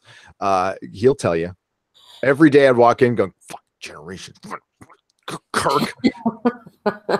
it was, and if he wanted to piss me off, all he'd have to say is it was fun, and I'd just go, I'd lose it. The comm badges were ridiculous, but they are worth it for anti-Trekker's reaction, right, John DeMarco? That was. I'm so happy he's let me put it in the video. It's going to be so great. It's going to be great. Best novel, Destiny trilogy, pure awesomeness, says Tonia Llanos. And it looks like they're going to name one of their shows Destiny. Oh, really? Yeah, they've copyrighted it. So J.R.R. Tolkien wrote for Everyone to Learn, DJ B2. Exactly. I love Star Trek except Discovery. It's not Star Trek. Nihilist Shadow, you're right. And it's okay if you like it. I mean, this probably wouldn't be the best place to come while we're talking about if you like Star Trek Discovery, you might want to wait till we start talking about The Expanse, a much better show. If you want to see some good sci-fi, watch The Expanse. And you'll know what we're talking about. Or the Orville. The Orville's the best Star Trek out right now, and it's great. It's great. As I said in my tweet last night's episode hit the singularity of suck. I was so impressed on how bad it really was. As I was working it out on the review, I was dumbfounded with how much stupid shit they stuck into one episode. It's impressive. It's impressive. Is it though? It was actually impressive how dumb they made the episode, and they retconned. Okay, so they killed last season. They killed Stamets's boyfriend, Hugh. They got a bunch of criticism for it. There was that whole, because he was black and gay. So they're like, why'd you kill the black gay guy? Why, and this is why you don't want to play the SJW diversity game. because it's not one you can win, because they change the rules on you and they turn on their own and eat their own alive all the time. So the show that has probably been, God, like really, I think we could all agree that it is bent over backwards to try to win the Bechdel test, because they see it as a competition and diversity. So that's fine. That's great. It's Star Trek. We expect it. We absolutely expect that. We don't expect it to be so one-sided and horrible, but so they killed the gay black character, and they got a ton of fucking criticism. So they retcon that.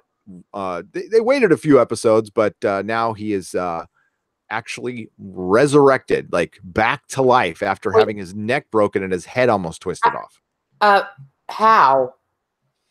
He was put back together by Stamets's love in the through the Shroom network. Oh my God. Okay. Tears, love, science, tears, friends, and friendship. Armchair Warlord, $2 at 100,000 views episode. These trolls have to be paid.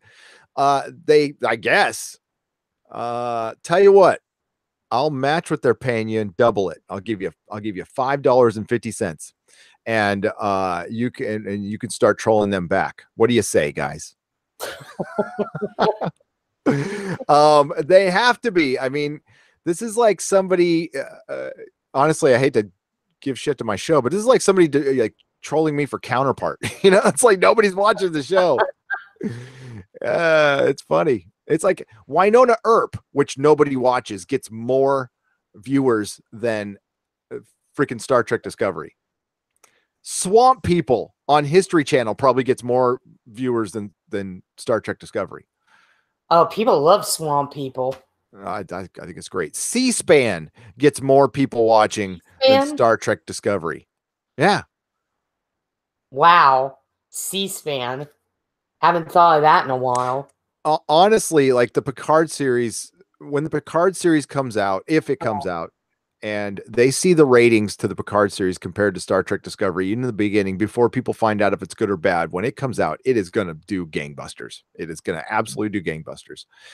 They're going to see like, oh shit, with their potential audience. And they'll pull the plug on that thing so goddamn fast. For one, they could have, Patrick Stewart talking in a room and people would show up. Now, unfortunately, that's not what it's going to be. I've already predicted the plot, and I'll reiterate it here again. There will be a woman in his life who teaches him how to be a better man. So, you think it's going to be that? I thought it would be more X-Men in space. Oh God, no. It's going to be. He's 80, so they can't have him running around. So it's going to be. They're going to. They what they mean by very different. It's going to be probably a drama. Essentially, I mean, you can't have action Picard. I guess they could, but they'd have to explain it.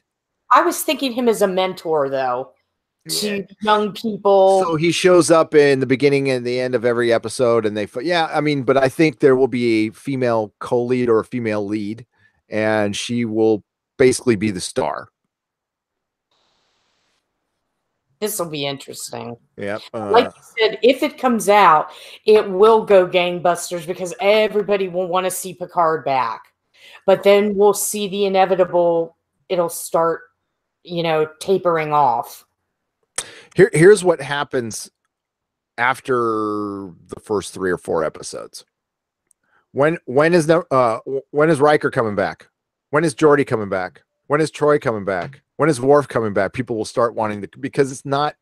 People love Picard, but they liked the crew. They liked the cast. Yeah. That's why, and this is by the makers of Star Trek Discovery. So they probably only thought of Patrick Stewart because they don't understand Star Trek. And they're all, he's the star. We'll just bring him in.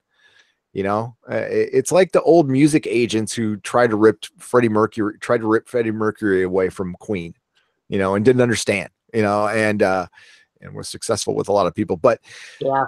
You'll get tired of it. You're going to be watching masterpiece theater basically. And I'm sorry, I love Patrick Stewart and I've seen his one-man shows for A Christmas Carol. I've seen him multiple times and they're great. But when you're watching Star Trek, he is not Star Trek. He's part of Star Trek. Right. But he worked with his cast as an ensemble. If you put a whole new cast around him, and now it's a mini series. It's planned for 3, I know, but it's still a mini series because one of the EPs came out and said it was. So we'll see. Mac Deckard, who'd thought Kirk and Skywalker would die fools? Yeah. And then I'm a fool. I'm a fool for sticking with something that long and trusting other companies who took it over, thinking they would actually, honor and take care of the mythology that they own.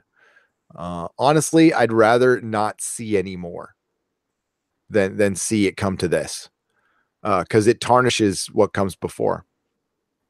I'll put it to you this way. If only The Matrix existed and The Matrix 2 and 3 never came out, you would probably think a lot different. The Matrix would probably be AFI 100, considered one of the greatest movies of all time, if it was just The Matrix by itself. Sequels can tarnish things quite a bit. It took a movie that would have probably been considered an all-time classic and turned it into the best movie in a shitty trilogy. I mean, it's still a classic. I love it, but it tarnished the film. Yeah, just imagine if just Friday the 13th came out and they didn't do all a million sequels. I mean, they wouldn't have made a lot of money, but that movie would have probably been considered a classic. Yeah. Because that shit can, for that quick dollar, your legacy gets destroyed. Now, it was probably worth it. I mean, being an all-time classic doesn't mean doesn't pay the rent. So, that goes both ways. But what's interesting though about Star Trek and the original series cast when they did the movies is that actually it's not really a sequel, but the second installment in that series did way better than Star Trek: The Motion Picture. Oh yeah, well the only reason they got a second one is because they wanted to take another chance and it was a lot cheaper. That's the other thing with Star Trek Discovery season 3. If they get one, they're all going to be on the ship for an entire season. There will be no budget. They will not get the budget they got before. And that's just me guessing, but I think it's a pretty decent guess. All right, we got to get through some super chats here. Armchair Warlord, I just did. Robert Hornybrook, $1, no question? Leave a question. It's cool. Let me know. Matt Deckard, $1.99. And I've already read that one. So, okay, I got to get back up here. William Jenkins for $10 for female characters. The one I thought was written really well was Admiral Kane from BSG 2003. She ran a hard ship coming from a Navy guy. Brie Larson doesn't compare at all. Could not agree more. Admiral Kane was brilliant. Yes. Hang on. I got to get, hang on. Jenkins. Well, thank you, William Jenkins, for the $20. Yes. Only thing they could do is either Picard as Commandant of Starfleet Academy or Ambassador. If they did Commandant route, all ships come back to San Francisco, and all ships come back to Earth Space Dock. You could work in Riker Titan, Geordi Challenger, etc. Just in my opinion. They're going to they're basing it off the comic book. Actually, I guessed that a long time ago. When I did the Spock video and Countdown, because it was co-written by Orsi and Kurtzman, and of course Kurtzman's going to use his own stuff. So he was an ambassador. He was a Vulcan ambassador in that, and he's traumatized over the dissolution of the Romulan Empire, which he was a part of with Spock and the whole Red Matter thing. So I don't know. After them mentioning tachyons at the end of Star Trek Discovery, I'm kind of believing the Spock is the Red Angel theory again, and they're going to mess with the timeline. William Jenkins. Admiral Kane is Michelle Forbes. Ensign Rowe. Really? Yep. Carrie Dalton, $10. Congrats on the 40K. Think we are at the point we need to celebrate the new genre shows like Cortez Burn our ships shows behind us and move toward Go Team Venture. Right. Well, the problem is, the thing is, we're not done though. I wish we were. We're so far from done. We keep getting these shows. I think when I think the tide is turning, Carrie. But if we all stopped right now and just shut up and talked positive about things all the time, we would get a season 3 a start. We'd get an episode 9, and then they would continue on this route without trying to consider the fans. And if they start considering the fans, then that takes all the bite out of our arguments. If we start getting good stuff, it takes all the bite out of our arguments. But it's the tide is turning, but we got a ways to go. We got to see what happens with episode 9. We got to see what happens with Captain Marvel. I'll be very curious to see how that turns out. Star Trek Discovery season 2. A lot of people are going, no, they're going to turn things around. They're going to change things. It's as bad as season 1 now. I can easily say that. It is as bad as season 1. It is not better anymore. It is just as bad. Whatever improvement we thought we were seeing was just smoke and mirrors, like everything they do.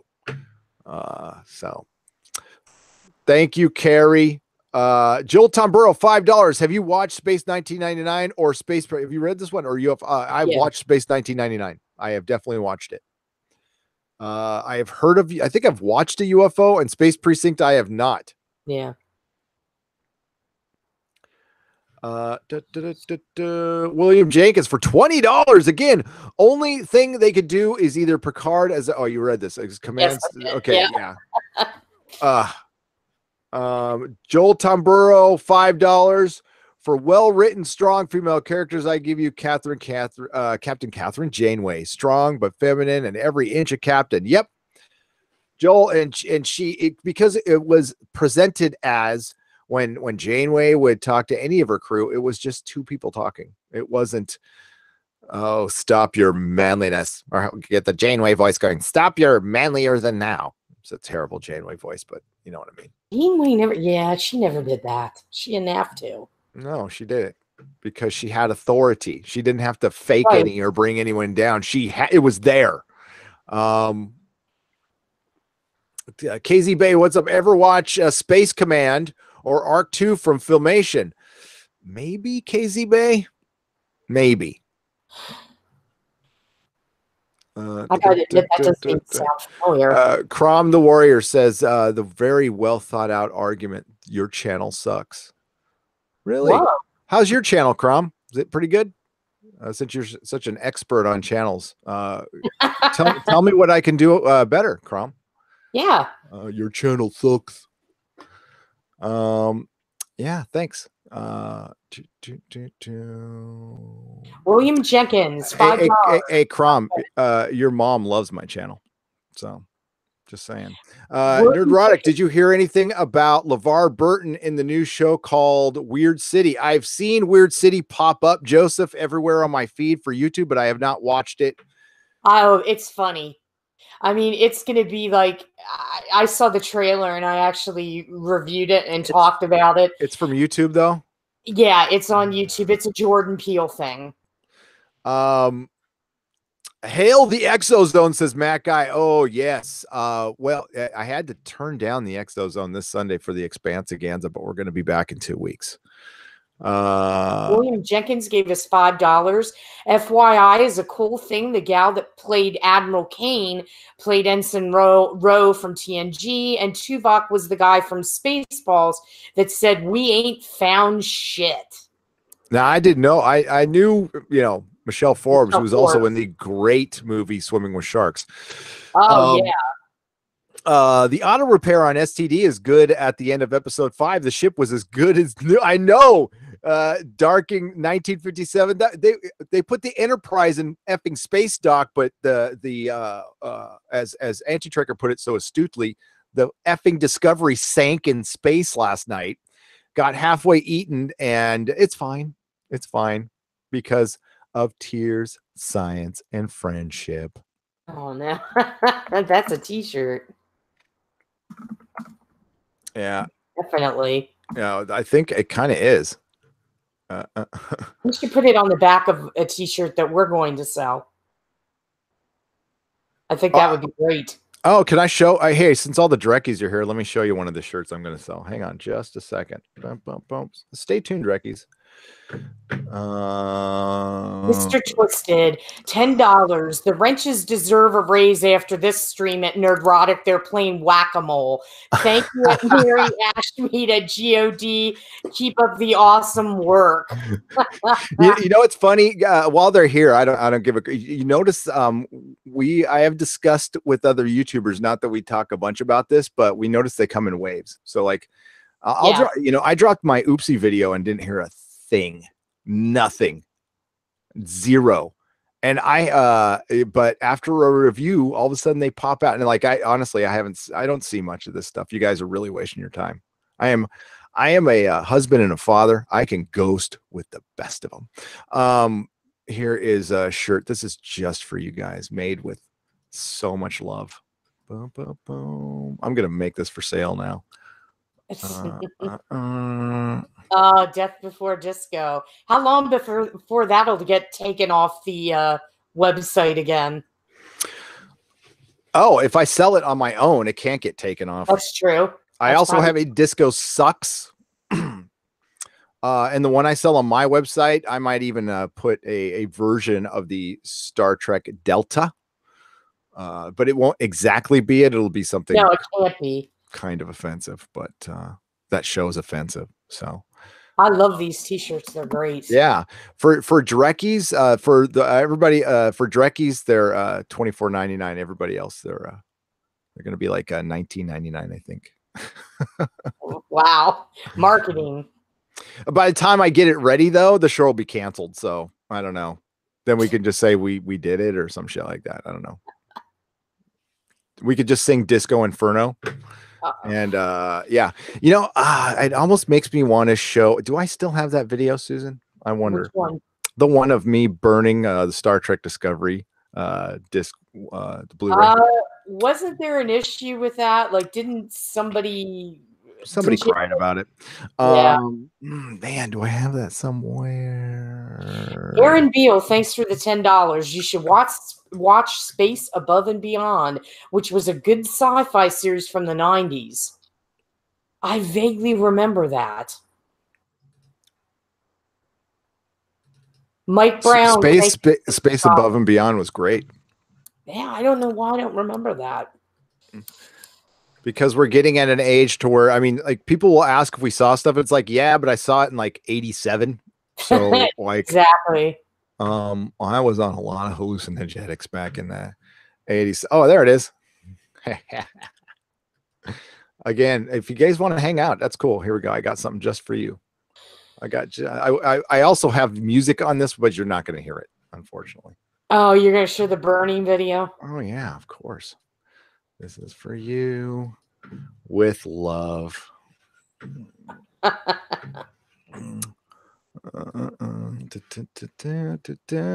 just get to, I mean, the frame rate's going to suck on this, so let's just get it to, oh yeah, I noticed it's certified fresh, and I took the sticker off. There. Was there any music attached to this? Yeah, the burn, baby, burn. Oh God, look at that. Oh, let's just pause on that right there. Oh, look at that. Yeah, it's a crappy looking grill. I don't actually cook any food on that grill. Don't worry. It's been sitting in my backyard for like 2 years and I just haven't thrown it away. I was waiting for this moment. Just for this. Just for this. I might do Doctor Who season 11 on it too. I'm going to be reviewing it. But that should be your thumbnail right there for when you do that. Mm-hmm. That's for you, Dreckies. Dreckies, you keep on coming though. You think you come out, you get me with zingers like your channel sucks, man. That must have taken you a long time. Your mom must be so proud. She told me she was actually last night. Okay, to armchair. Okay, I've already boop Joel Tamburo. William Jenkins, $5. FOA as a cool thing. The gal that played Admiral Kane. Okay, read that one. Yeah. Okay. Anthero and Tuvok. There we go. Mike Brown for $2. Mr. Twisted 72, $10. The wrenches deserve a raise after this stream and Nerdrotic. They are playing whack-a-mole. All right. Aaron Beal, $10. Watch Space Above and Beyond. Thank you for the 10 Canadian dollars, Irish King. You could ask a question. You can ask a question. Ad.com underneath the neurotic. Not clear. It's the web. Well, it's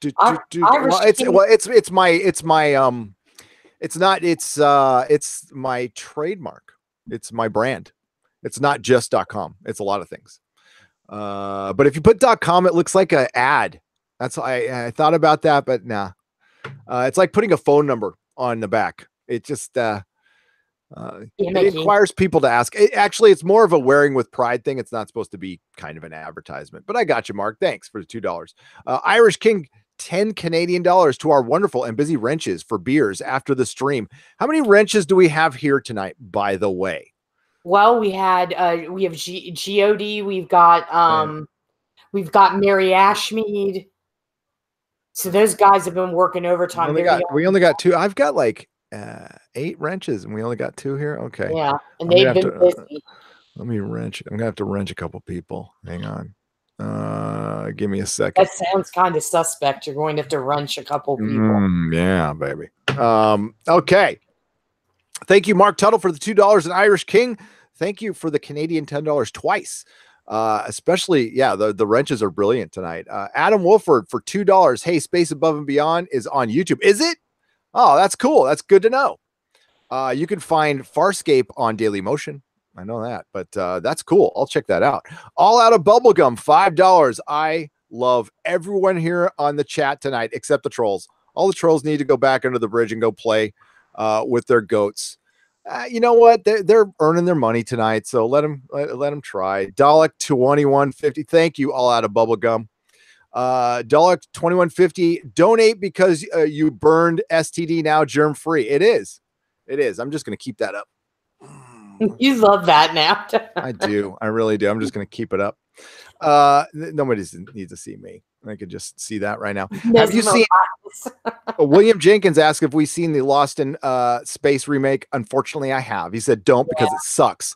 I won't say why due to spoilers, but it doesn't follow the original plot. No, it doesn't, and it goes full on times up in that too. Project Mage Punk, $5. Ditto. Space Above and Beyond was great. It was. Another Fox show canceled before its time. Yes, indeed. Long line of Fox shows. Space Above and Beyond, Firefly get axed, but STD just flares up, itches along. It does. It really does. That was a stretch there. I tried though. Jay Hannah, I don't know if I want to see a remake of Voyage to the Bottom of the Sea. That worries me. Gary, I mean, what do you think? Would you want to see that? It depends on who makes it. Like we've said, I'm tired of remakes and reboots. I want some, go adapt some novels or something like that, please. What is a novel? I don't know what that is. It's a novel thing. I'm starting to suspect Mr. Neurotic doesn't like Star Trek Discovery. Yes. He's suspecting. Wow.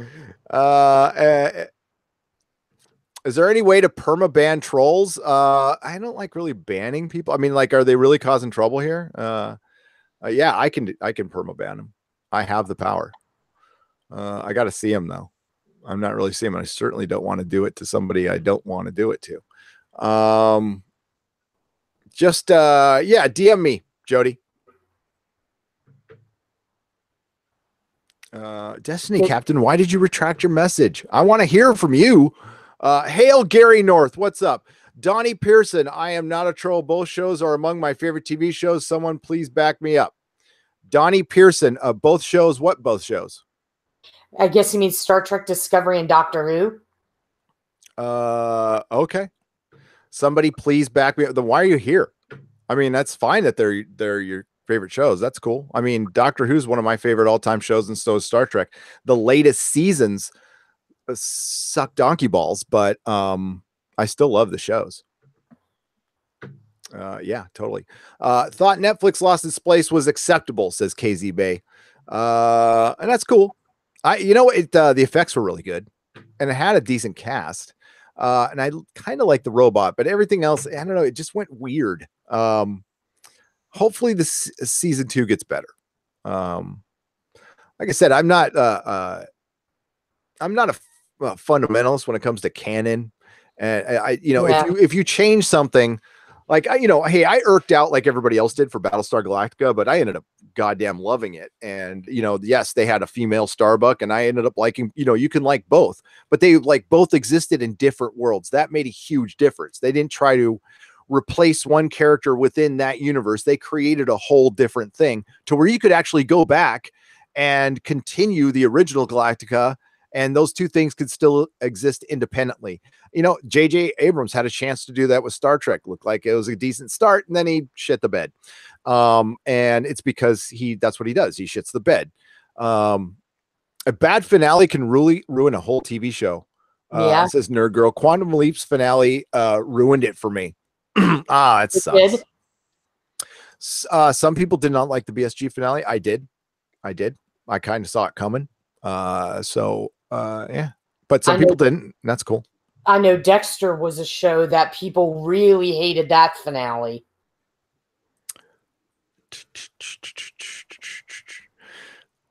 Still looking for additional wrenches. Yeah, it's hard for me to pick them out while I'm on a live stream. It's kind of something I need to think about. I mean, if I see a couple of names in here, I know who are here for it. They have to be patrons and be at most of the streams. And like, I'm seeing crazy names flying in front of me right now. And I'm not seeing everything in the chat, but I'm trying. This is crazy. It's funny. Thanks, Mary. Hey, Mary does Doomcock streams, though. She's a friggin' pro. And Jody rocks. So Rowan Atkinson's Doctor Who was the best. It kind of was. It was great. I would take him as a doctor for sure. He did a Doctor Who? He did they did a parody for Comic Relief. God, and it was pretty funny. And Jonathan Pryce was like the master with teats. You got to see it. It's actually written by Stephen Moffat. Sons of Anarchy had a decent finale. That's good. Penn Farm Girl is she's on a trip. That's why she's not here. Otherwise she'd be in here. I hope she's having fun. I do too. Don't mind me. It's also okay to be skeptical about such alterations and change your mind after they are implemented as well. Absolutely. Don't mind me. I 100% agree. I do that all the time. This is going to suck. Oh, hey, it didn't suck. All the time. But I wasn't even with Star Trek Discovery. I kind of thought it would suck, and it was only because I was watching the Midnight's Ed video, but I'm like, listen, it could be good. Let's give it a shot. And it sucked almost right away. Doctor Who had season 11 had an okay-ish first episode, and then it started sucking. Really hit the suck at fourth episode, like really bad, and just went downhill from there. But people can love the shows because they love the agenda. That's all. That's what it's all about. They don't love you cannot seriously like Star Trek Discovery, Doctor Who season 11 for the writing. Like, then really, like, we could debate that. Like, bring to me what was a well-written scene. And don't say, oh my God, Rosa had me in tears. I can't even. No. It was Rosa. I've read coloring books written better than that episode. And it's not, we keep saying this, but nobody keeps listening. The people don't understand it. Who cares? It's not hate. It's not hate of STD. It comes off like that because we're saying what you don't want to hear. We're saying that it's not written properly. We're saying it's not executed properly. That's what we're saying. And because you don't like that, you don't want to hear that, then it's hatred. And I'm sorry. We're being very objective. It is the writing. It's what's core about entertainment. The Twilight Zone will be as bad as STD. Well, if they remake Twilight Zone episodes, Mike Brown, I'm inclined to agree with you. But we'll see. April 1st. We'll see if we get the April Fools put on that. But Twilight Zone is sacred ground, man. Now, they've remade the series a lot and done well. Done very well. I liked kind of all versions of them. but remaking episodes with like I know half-ass one. SNL comedians, nah. I know one that's going to be remade because that's kind of the one that they've been touting for quite some time. But you know, as for the other ones, they're keeping them close to the vest. And I'm hoping he does original, you know, and maybe here or there an homage or what have you. Von Spam. I knew STD was going to say, here, I'm going to pull the picture down. I'll pull that up in a little bit. I knew the picture. I knew the STD was going to suck the moment they released the teaser video of the USS Discovery model leaving dock. Oh, it's okay, Jody. You can leave Sam's comment up there. He said, we're laughing at you hate-filled losers. Yeah, that's fine. Honestly, we don't get it to hear that much. So obviously there was some kind of campaign probably done on some weak little Facebook group. Yeah, that's great. It's called constructive criticism. If anybody watched Old Trusting Doctor, they would understand the frustration with the current state of things. They don't care. These people probably don't even really defend the show. They don't like the show they're defending. Yeah, it's just a political thing to them, and they don't understand like what I'm about or what this channel's about. Yeah, so whatever. CBS said it's obvious. They hit Random's channel a time back, and I'll exchange some notes. I bet you we see some of the same names. So it's probably some people with about 8 followers on Twitter. So there you go. 8 followers on Twitter. Yeah. Have people phasing just here to insult you as proof you make too much sense and must be silenced. It only helps when they do this stuff. I mean, if they want to keep doing it, that's great. Oh, here we go. Your hate club is laughable. What's so funny about it? So what's a hateful statement? Is it hate to not like a TV show? Angry Martian? You're the one who's angry, Mark. Why are you angry? I'm sorry your planet was destroyed, but it had its time. We have a couple of robots up there looking around. Maybe you need to go home. The party was approved. Season 11, do not argue. The party has approved who season 11, do not argue. That's right. High Desert 004. Party. The party. The party has approved. Yes.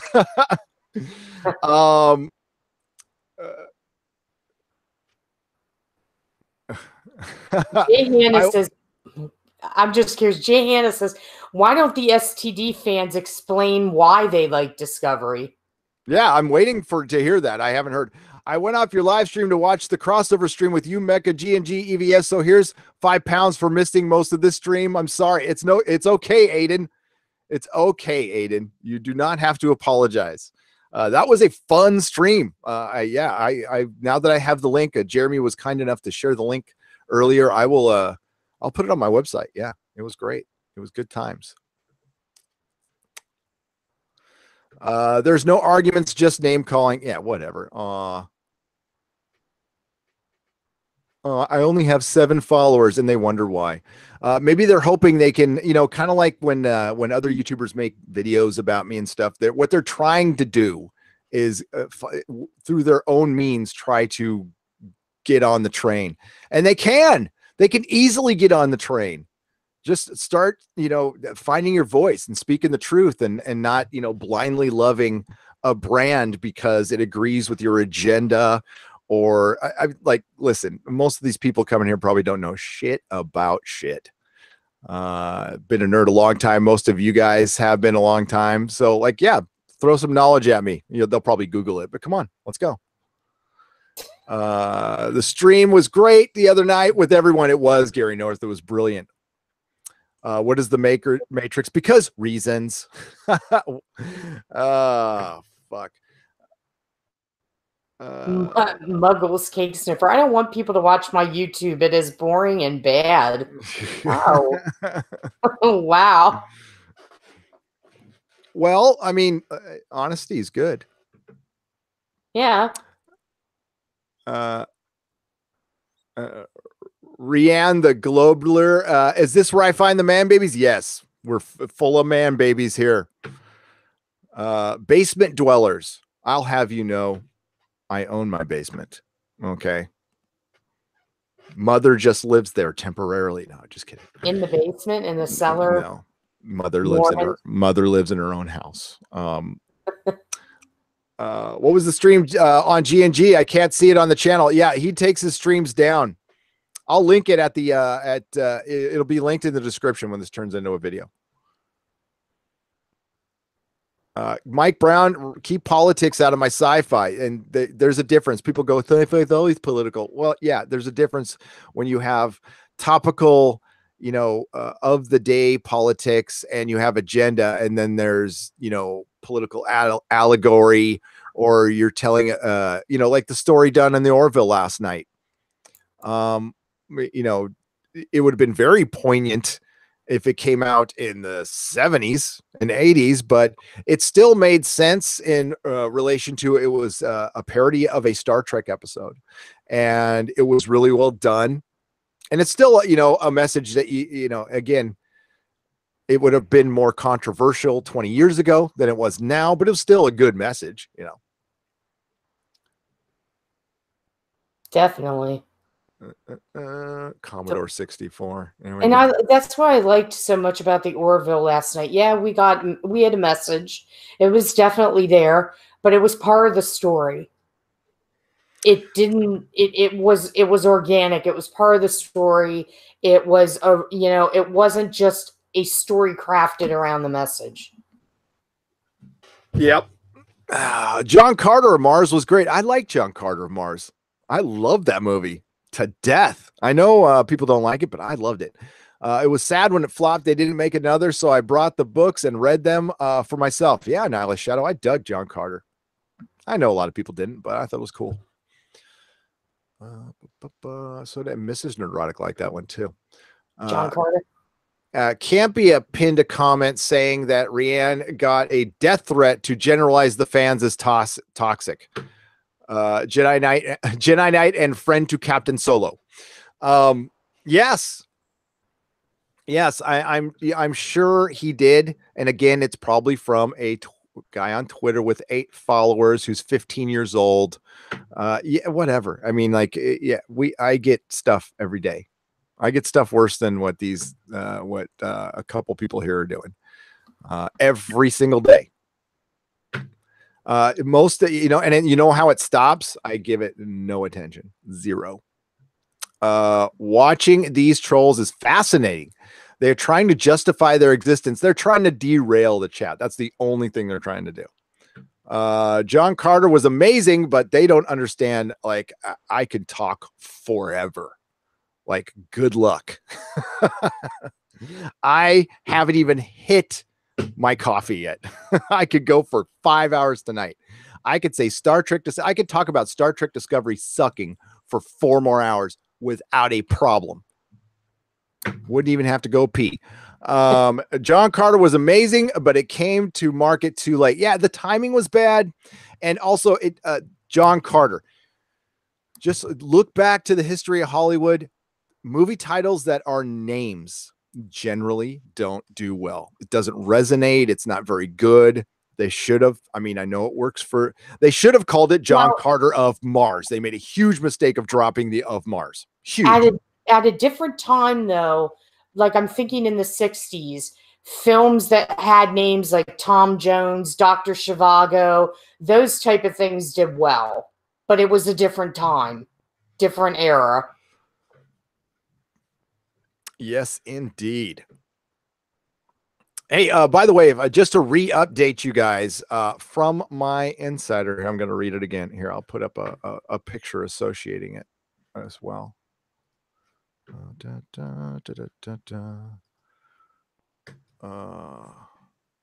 By the by, Captain, do you have it? What is it? Tonight, Shevana, what was that?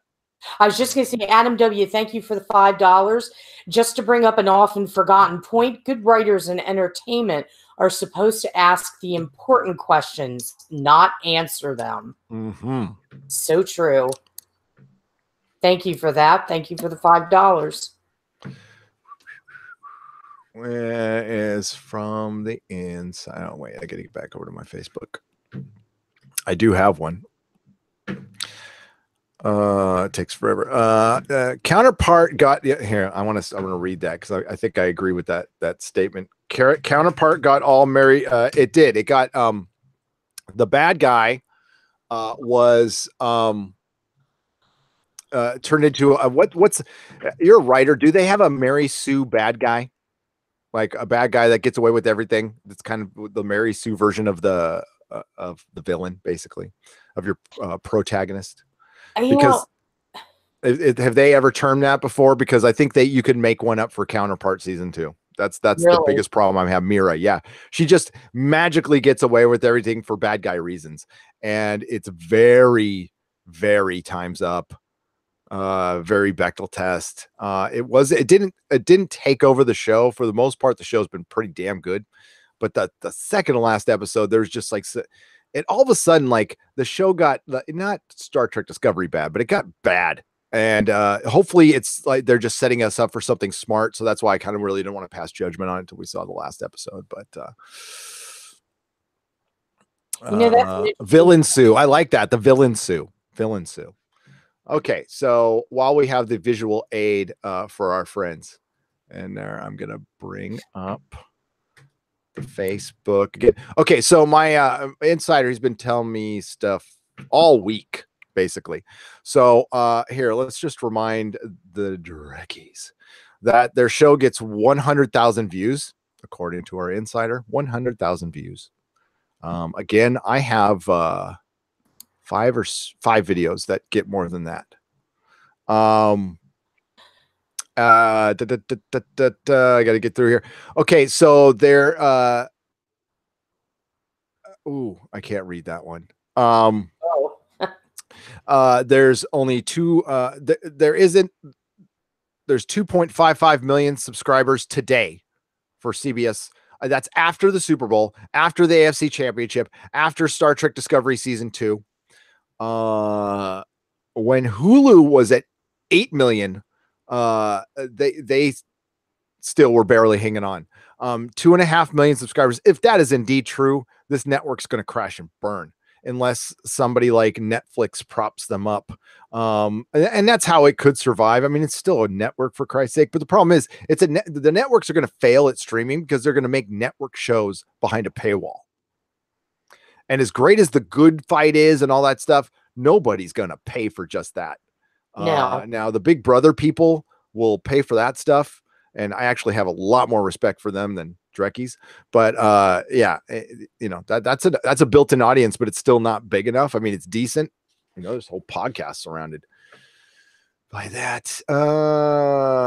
Coming through animated series, but not Kurtzman. It does look like Kurtzman is about to lose his contract and is throwing. It looks like Kurtzman is about to lose his contract and is throwing everything at the wall, but may have gone to Paramount to bail him out of this mess. And if that happens, they might be able to renegotiate his contract in such a way that he gets around the non-compete while his license is still active. Which, man, that makes my brain hurt. He has a non-compete against himself. The non-compete is in place, possibly at CBS. CBS has a non-compete with Paramount, while the JJ verse, but they brought the JJ verse over to CBS, but it's not really admitted that they're using the prime timeline, which is created by Big Bad Reboot.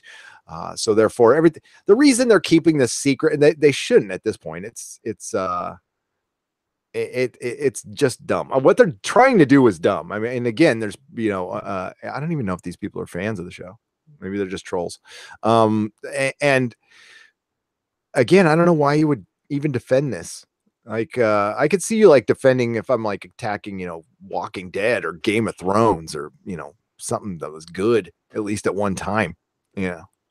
But like, what's a show that's popular that I don't like? Besides, Star Trek Discovery is not popular. Anything on network that you don't like? I don't watch it. I can't really. I mean, CW. I mean, yeah, it'd be like I could see people like defending Supergirl or something like that because they like the. I'm going to say something really bad. Never mind. There's a lot of very attractive people in Supergirl. We'll just say that. We'll leave it there. I can understand people defending that, you know. Okay, as I look down, Kurtzman is floating it to Nickelodeon to, yeah, it's basically to save his job. It's also what Doomcock reported. So what Doomcock reported was everybody was sent home until April, until they get a phone call. Now, generally, when that happens in Hollywood, I've had that happen to me. You don't get that phone call. It does not come. It means go look for other work. I think I got the call once and I was so fucking surprised, and then I turned it down because I had already found something else. Like, I think Ascent Media had sent me home, and then they called me like 3 weeks later. I'm like, oh, I didn't think you guys were actually going to call. They actually sent people home. Wow. Yeah, they sent people home. Sounds like school. Well, that happens in Hollywood a lot in post, all the time. Once the work is done, most of them are contract. They get sent home. You know, especially when there's no work, and especially if production stops, and especially if your really expensive show is not getting the views it needs to get. But it's a YouTuber's fault. Well, you know, hey, if I had that much impact, whoo, hell yeah. Thanks, guys. Thanks for the 40,000 subs, by the way. It must be working with some people. Oh, look at that picture. Doesn't it just make you happy? It makes me happy. There's no hate at all. Yeah. That's a strong dislike. Strong dislike. Maybe that should be the new channel photo. I guess disliker really doesn't roll off the tongue very well. Aiden McGear. Oh yeah, I got read that. Adam W. Bring up. I forgot what good raise install. What is the Matrix, Gary? In your opinion, how strong is the fan base's will to fight via boycotting Star Trek Discovery? Here's the thing about Star Trek. What is the Matrix? The fan base has been whittled down to nothing already. So the people who are still around are the people who are going to be around. You know, does that make any sense? Like the hardcores of the hardcore. Like the best way to relate to this would be tough. When I had the comic store, DC Comics would relaunch the Legion of Superheroes every year or 2 or 3, and the same 8 guys bought it. Like, never brought in a new audience, never lost anybody, and it was the same 8 guys who grew up with the Legion of Superheroes. But it's just something that didn't have a lot of mass appeal, but it really appealed to the hardcorest of DC fan. Star Trek is turning into that, where the same 8 guys are going to show up. The people who are into the models and the ships, your Robert Burnett's, your Alec Peters, your anti-trekkers, your Doomcocks. But my kids aren't watching it. Nobody's kids are watching it. There's people with the mentality of kids watching it in the chat here and enjoying it, but that's fine. That's okay. You know, you can, I love Con Air. I think Con Air is fucking awesome. So, you know, it's aging out. So no, there is no will to boycott. Because the only people who are the only people who are watching it are people who are criticizing the show and the Drekkies. And there's not enough Drekkies to keep the show around. And like I said, if you get a season 3, you bought yourself a season 3, and that's just to save face. But it's not going to get a season 4, 5, and 6. That is not going to happen. And if you get a season 3, like I said, you'll be on the bridge most of the show. You will not have any off location shooting. Nothing. Your cast, half your cast will get killed off. Anson Mount, that's what I suspect. Like, if there's a season 3, Anson Mount and Anthony and Peck Spock aren't going to be back anyway. I think they're just guest stars for this season. They're not permanent installments of this series. So that spinoff won't happen. They were brought in to save the show. They were brought in to save the show because they could not sell it on the cast they had. And yes, internal battles play out on screen in books all the time. The creators of the show are pissed. I bet you they're absolutely pissed that they had to bring in Pike and Spock. And yeah, and they were, that was probably, maybe that was done from above. Maybe that the board Why do people you think said, they're pissed about bringing those two in? why? They're iconic. Because the people who were behind the show created these characters and they believed in them, and they went out and did diversity. And if the boss comes out to a creative person and goes, your idea wasn't good enough, we need to bring these two things, that would piss any creative off. Any person, even whether they know the reality of the situation or not. I mean, maybe they'd be humble enough to go, yeah, you know, I tried it and it didn't work. That might be 1 in a million in Hollywood. Yeah, but I bet you they were pissed when they said, you know, and I'm guessing on this is full speculation, that some board member said, yep, we're going to have to bring in some of the old guys. But our show was built around diversity. And if we bring in a white guy, doesn't matter, bring him in. Bet you that's what happened. Manic Boy Productions at Neurotic. It is very interesting that you're getting all these live stream trolls after you eventually posted a Captain Marvel video. Oh yeah, huh? Yeah, I didn't even think about that. Oh man, are these Carl Manver backers? Oh my God, can I tell you that I have forgotten more about Captain Marvel than anybody, any one of these trolls knows about Captain Marvel? Again, owned a comic shop, read Miss Marvel as a kid. I can't wait to review it. I hope it's good. I know you're chomping at the bit for that one. The thing is, though, if they actually watched my video, I only warned what would happen if they went down the PC SJW road. And I said, if it's good, that's great. Then we get 10 or 15 more years of Marvel movies and Brie Larson. I could, like I said in the video, I can disassociate what she says if she stops right now. If she doesn't, if she just comes out and it doesn't say shit, then I'm whatever, fine, great. If she does well on screen, great. I don't think that's going to happen, but we can, you know, let's wait and see. Let's wait and see. Because I know you were rooting for it to work. I want everything to work. I don't root for stuff. I'm not Schadenfreude or whatever it is.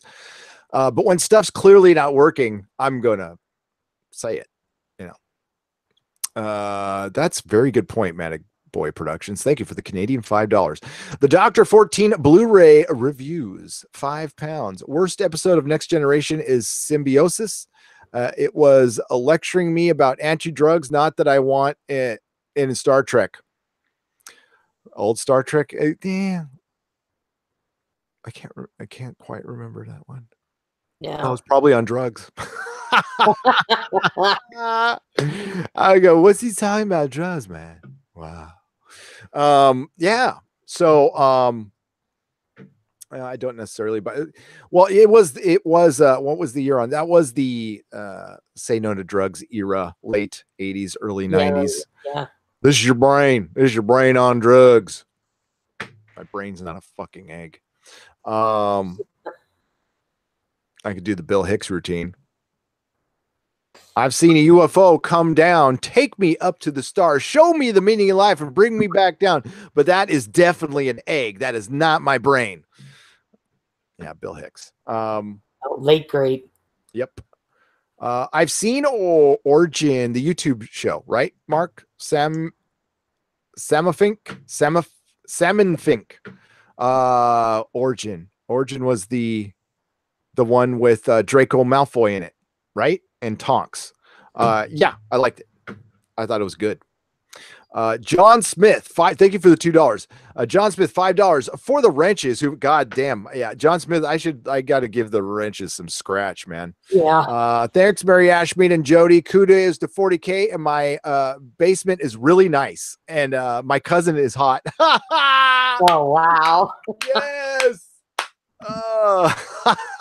Jesus, that was a good one. Oh yes. Your cousin is hot, by the way, John. No, just kidding.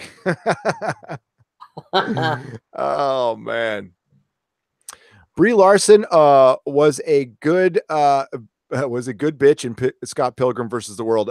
Joseph, yes, she was. She was actually very good in that movie. I cannot believe that's the same person though. She doesn't look anything like she does in that movie at all. So it's good makeup, or she's had a little work done. She's a little young for that. Oh, not anymore. Not anymore. Now they do it from the womb, I guess. They do. Well, they're doing it from 20. I know that for a fact because my wife doesn't work down there. So, oh, yeah. Wow. Yeah. Don't tell Mrs. Nerdrotic. I won't. She doesn't watch anyway. Once in a while she does. But she knows I'm funny. Don't forget the Space Africa episode on STNG, barely bearable to watch. I'm rethinking every old Star Trek now that I've seen Star Trek Discovery. I mean, I didn't used to not really be big on Enterprise, and now I'm like, Enterprise is pretty fucking good. Wow. Brandon Bragg is not that bad. Rick Berman was a genius. Now Brandon's on the Orville. Yep, and he's doing a good job. Da-da. Somebody asked us in the chat if we think the Orville will get a season 3. Yes. You know, we didn't check the ratings for the Orville. Oh, I can check them real quick. Yeah, I'm always curious as to what they're up to. I can't believe I forgot. I could check them real quick. Oh, I'm gonna read that Lord of the Rings news too. Kobayashi Maru Faley. LOL, never watched Enterprise till now, but probably will. Yeah. No, it's freaking Shakespeare compared to Star Trek Discovery. There we go. Season 2 ratings. Again, these are overnights. They don't really paint the picture of what the ratings really are. They're actually double what we're going to present to you. Because most people in the 18 to 49 demo watch streaming, obviously.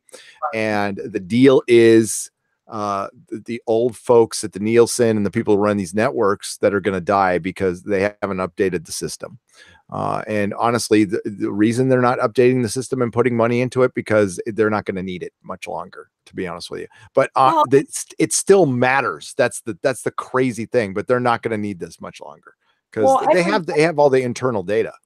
Well, and every time I turn around, the Nielsen's are always like, we're working on updating things.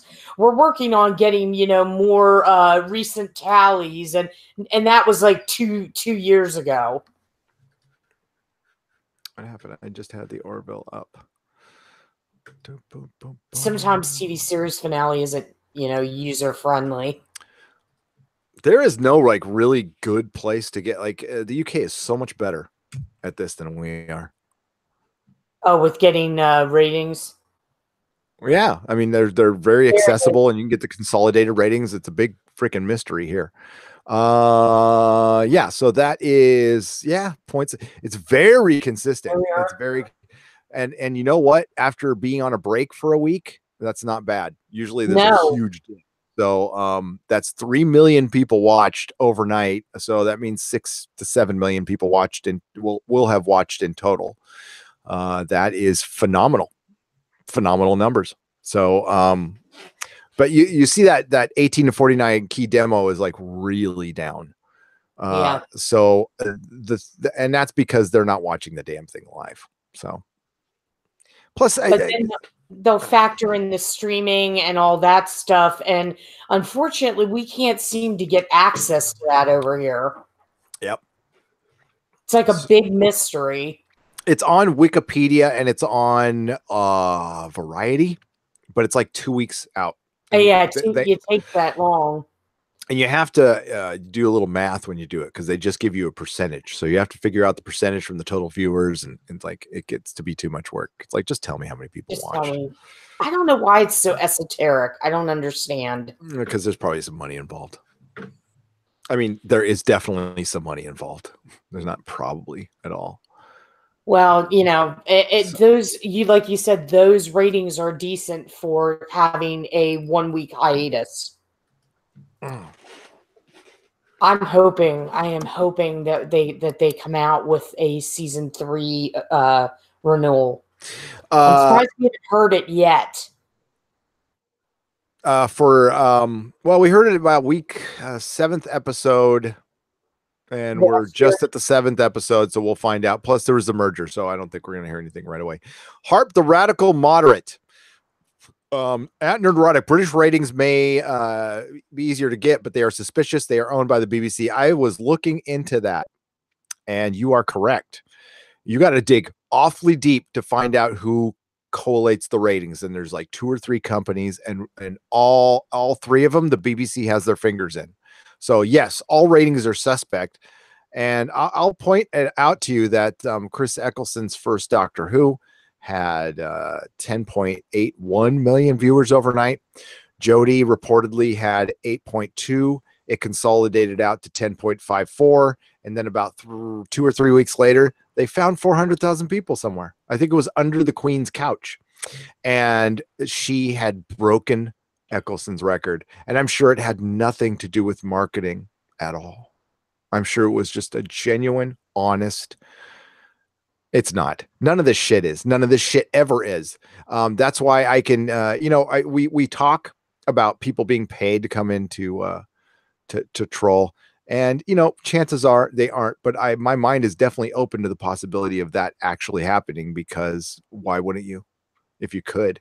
Well, they don't need to pay. They can rely on some it would just take one person at CBS to get into the group and suggest it, and there'd be a bunch of useful idiots that would go out and do it for free, when they probably could get paid, to be honest with you, but they're too dumb to realize it. So yeah, I could totally believe that stuff, because they do all kinds of crazy shit down in Hollywood to get attention. Everything is planned.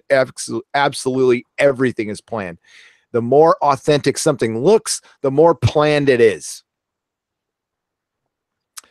What is Peter Jackson doing now? It is not Peter Jackson, SBG. Let's get to that. Let me get to my Google Docs.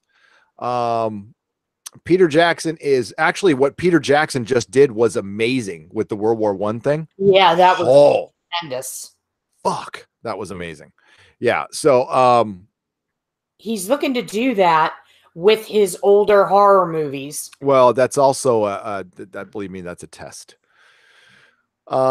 Dave Cullen just did a video on I've said this on the podcast. I predicted this to my friend Doug 20 years ago, that we're going to see a whole movie with Humphrey Bogart, Harrison Ford, John Wayne, Katharine Hepburn.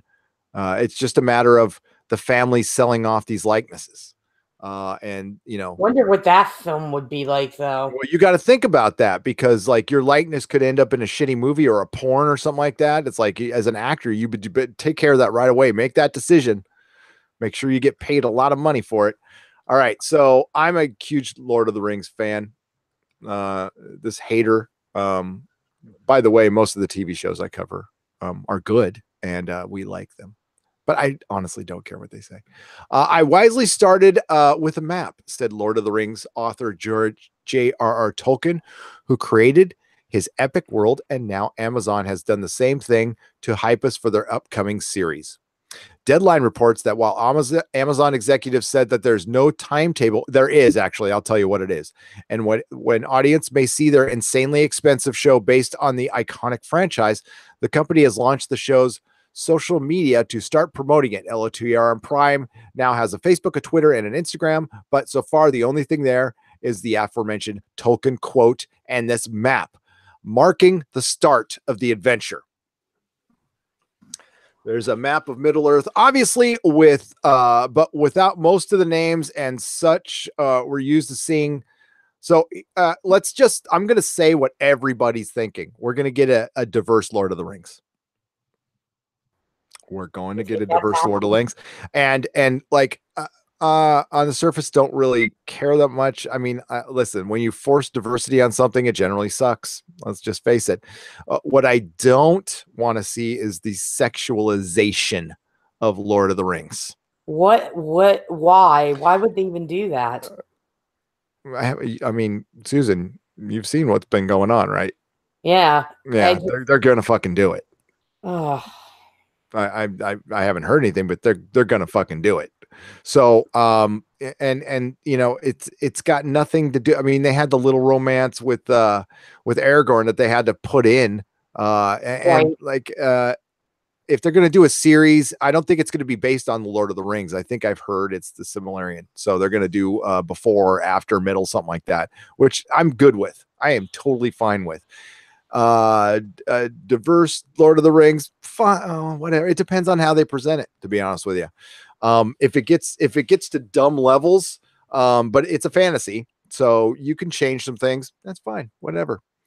But unless we're going to start seeing some baka chicken wow wow, I don't really need to see Lord of the Rings get sexualized, but that's they're probably going to do. They're probably going to Game of Thrones this shit, and then you'll see me making a lot more videos.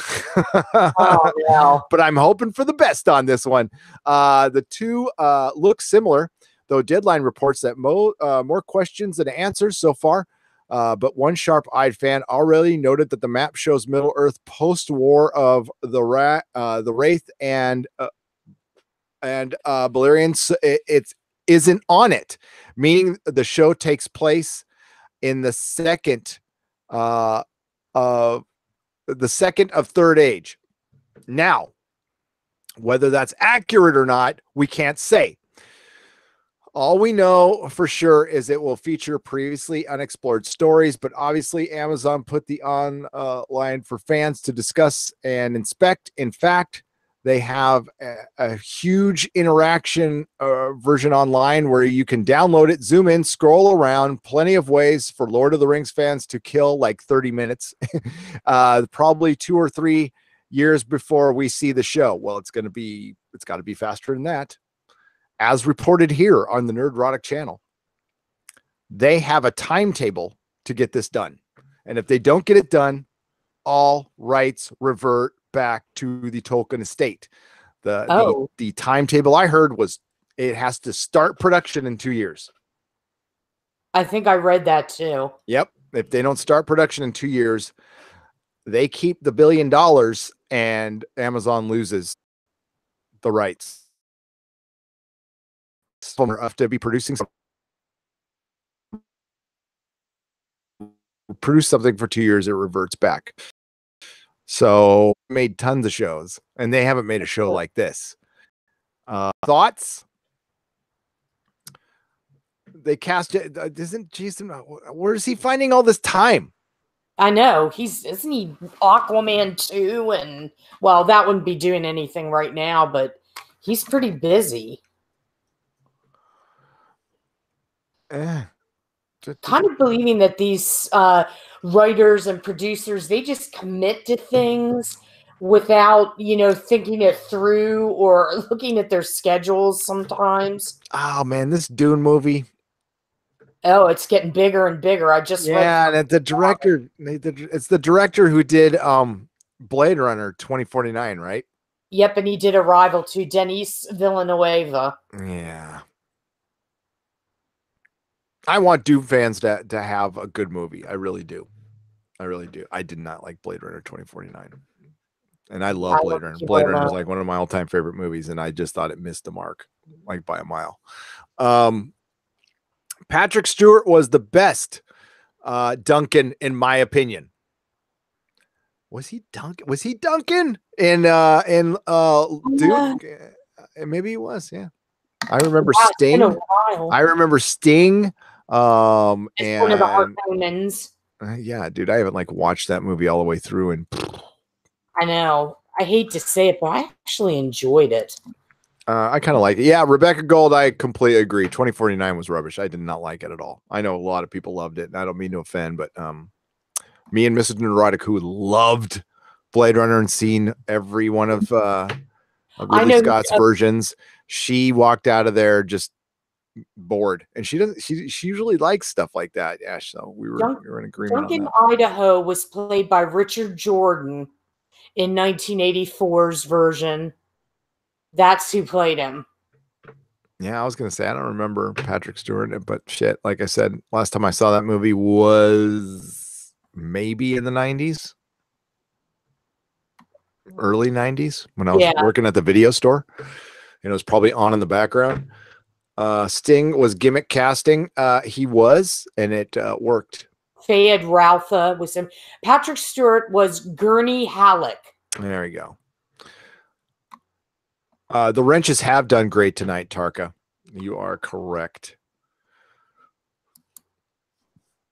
What's up, Mr. Roboto? How's it going? Jen Eric, wasn't the second age only lit by trees and the stars? That's yeah, it's a literally unfilmable without major retcons. I can't see this not being the massive pile.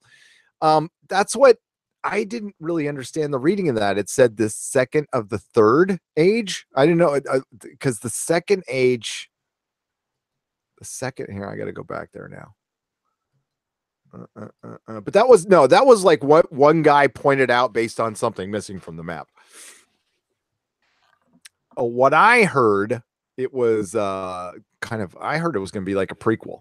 God, that makes me even angrier. Tired of prequels, man. What are you hoping for with Lord of the Rings? What do you want to see? Your pie in the sky.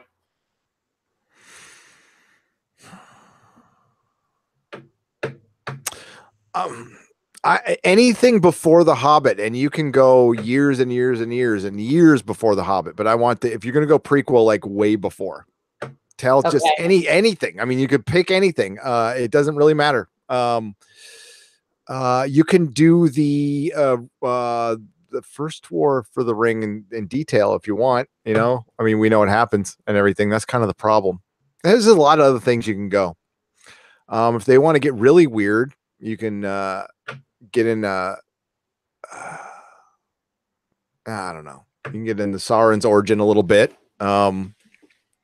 But yeah, I don't know. I have to think about. That's something I have to give a lot of thought to, and I will talk about it Monday. I will give what I want.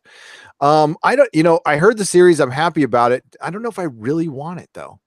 Lord of the Rings. I am completely satisfied with the movies, like completely. And The Hobbit, they stretched it out too long.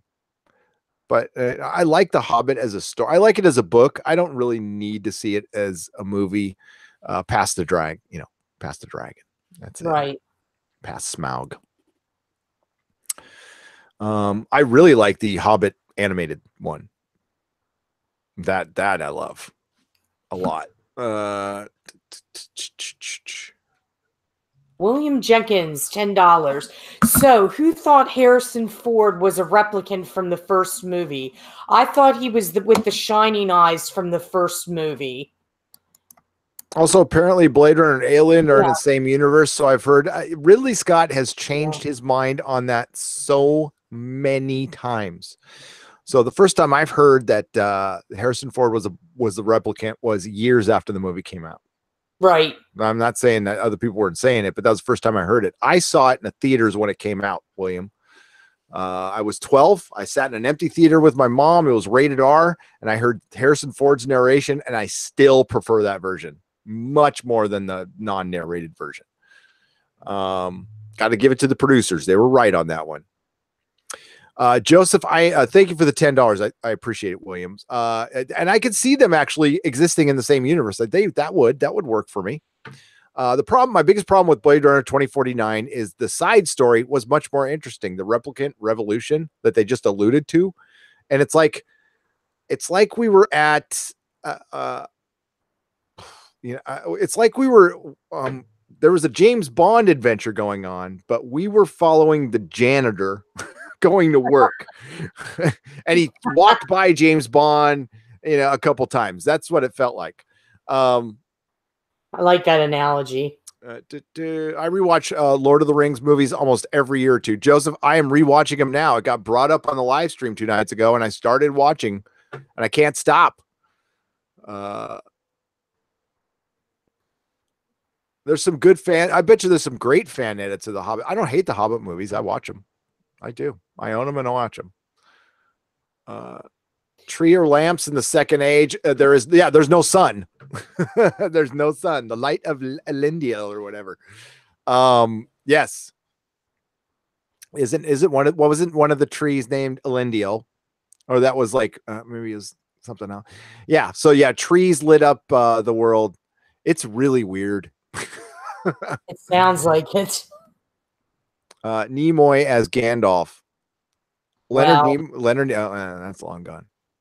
Yeah. Arizona anime fan. Wrong. Just says wrong. I love 2049. A lot of people did. Uh,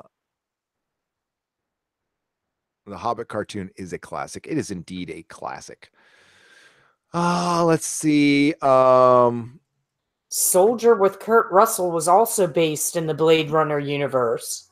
Yep. That's interesting. Never thought about there's that. a spinner in the background. Oh. A lot of people in the chat are saying with the Lord of the Rings, why do we need this? The trees are first age. The fall of Numenera is in the last alliance of the elves, and the men's in the second age. Says Gafather. I remember last alliance of the elves and the men is in the second age. And what brings about the third age was, I mean, a major event brings up the age. God damn, I'm so bad at this when I'm live streaming. Board of the Rings parody by Seth MacFarlane. That'd be kind of funny, actually. Seth with that, I could see him doing that. We're going to get to our Loki news in a second. Thanks for the $5, Jack Random. Kay, doing this right. Great channel. Really digging the Expanse. Fiance, she enjoys it. Thanks for the good discussions, Gary. Well, nice. Thanks, Jack, for the $5. Ensign Ricky, $2. Stuart was amazing in Jeffrey. Great performance.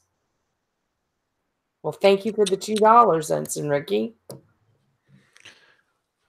The dawn of the second age after the defeat of the Dark Lord Morgoth. The elves of Aegon forged the 19 rings of power. And that was the third age, right? So oh no, I don't care about that. I don't care about that. Read some chat. I'm trying to get some facts here. Whatever happened to the Buckaroo Banzai sequel that was planned? Jeff D. That's a good question. You know, I heard about that years ago and then nothing. No word. So either that's in development hell, Jeff, or it's, you know, it's not going to happen. But I have heard about that. Has anyone read Scratchman, Tom Baker's Who novel? Yeah. High Desert asks. I'm going to, and I'm going to review it on Patreon. Yeah. So the second age ended when Sauron was defeated in the first War of the Ring. So it's a major event that brings about the change of the age.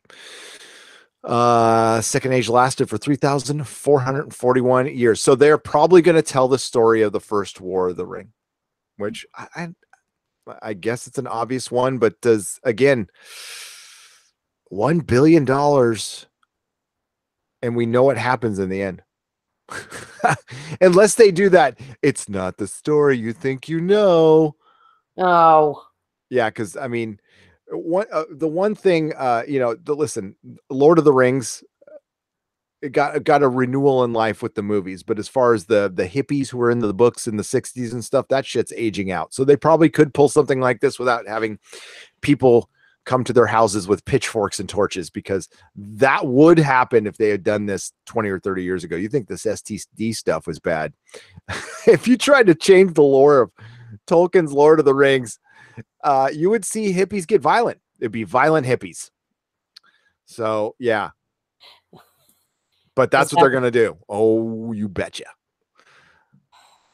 Remember when we used to get excited when Hollywood adapted stuff? Now we're just like, I don't need this. Well, that's because it was different back then. I mean, it was newer. It wasn't like every time we turned around, there was some adaptation or a prequel or a remake. Thanks, Jack Random, for the super chat. I appreciate it.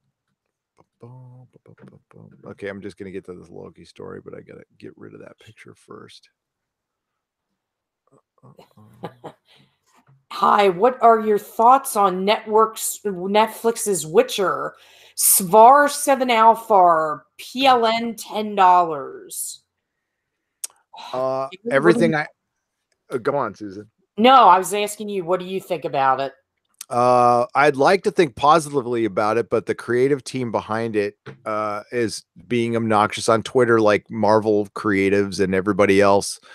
Jeremy at the Quartering's done some very good videos on the subject. It seems like they've shut up lately, but I have I didn't play the game. I tried to get in the books. I'm kind of trudging through it. I bet you it's much better in its native tongue. Yeah. But everything about the concept is something I would love.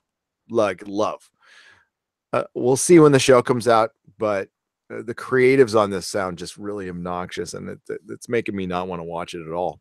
What are they doing? Are they just being jerks on Twitter, or politically obnoxious and typical?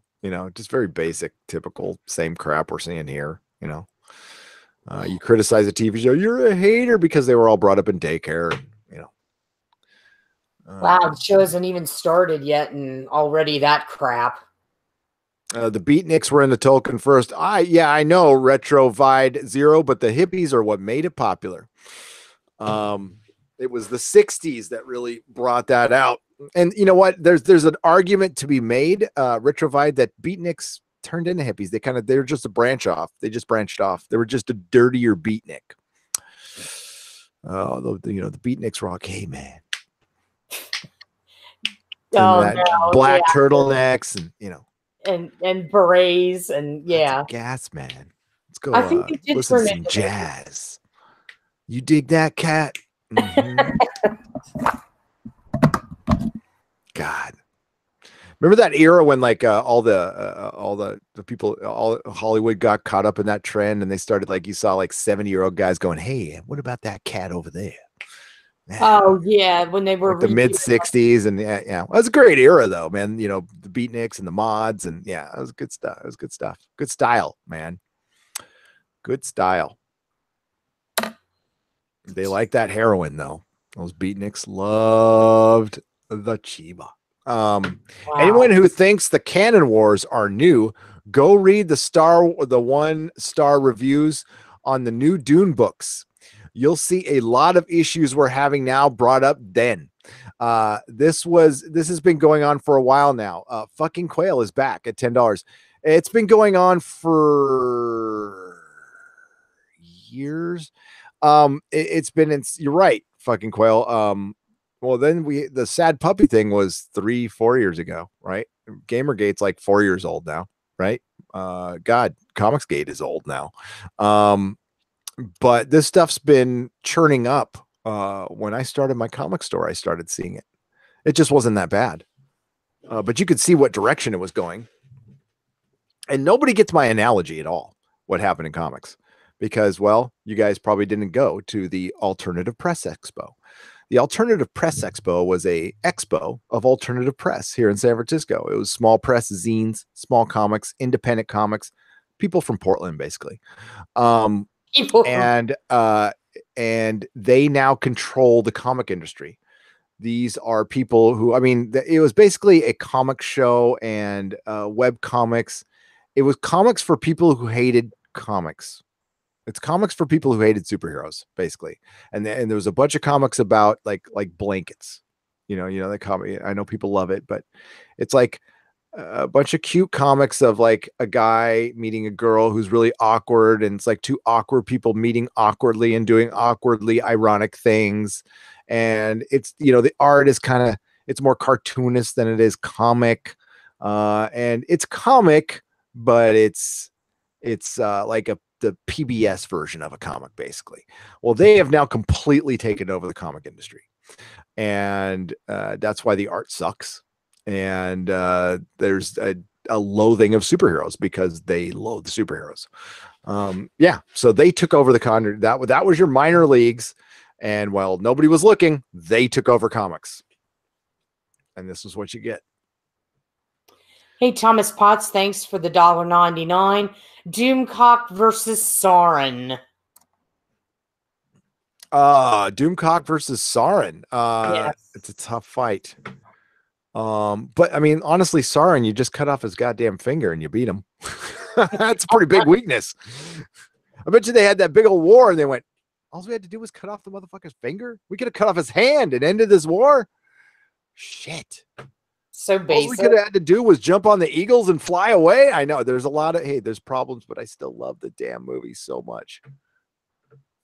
You know what? At the end of Lord of the Rings, Gandalf and no, Sam and Frodo are going to pinky swear on Mount Doom. That's what Lord of the Rings is going to do. Oh They're going to no. have Frodo and Sam pinky swear on Mount Doom. So it's going to be the and then equivalent kiss. oh. Oh, so it's going to be the equivalent of science, friendship, and It'll be science. What is it? No, it's tears, fantasy, and friendship. yeah, there you go.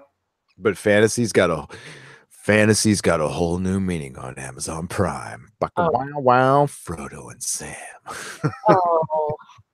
You really think this is going to happen, don't you? For the love of the rings. It's a love triangle between Gollum, Sam, and Frodo. Wow, wow. I can't believe you actually think this is going to happen. When he says my precious, he means Frodo. Oh, thank you for the $4.90. Brokeback Lord of the Rings. That's right. I can't quit you. Thanks for the $4.99 JPRPH1. Kind of crazy night for me, so no question. You guys are a great source of enjoyment. Great job. Thank you. Glad you're enjoying. Notice after did the trolls go home? It's probably they punched out. they obviously punched out. Was it top of the hour when they left? That's funny. Notice after my last super chat, trolls went home. Yeah. Manic Boy Productions brought the Canadian heat. That's what he did. The Canadian heat. Said, hey, you hoser, take off, eh? And they did. $2. Thank you so much. I appreciate it. Yes, I agree. They punched out. They were only supposed to be on for 2 hours. I told them I could outlast them. I could fucking talk till 3 a.m. about how much Star Trek Discovery sucks. I'll take a breath and talk 6 more hours. Project Mage Punk, thanks for the $2. Sauron doesn't have a Harvey. Nope, he doesn't, TM. That would have been kind of funny if he did, though. Let me out. Thomas fucking Frodo. Frollo's mom told them it's bedtime. That's right.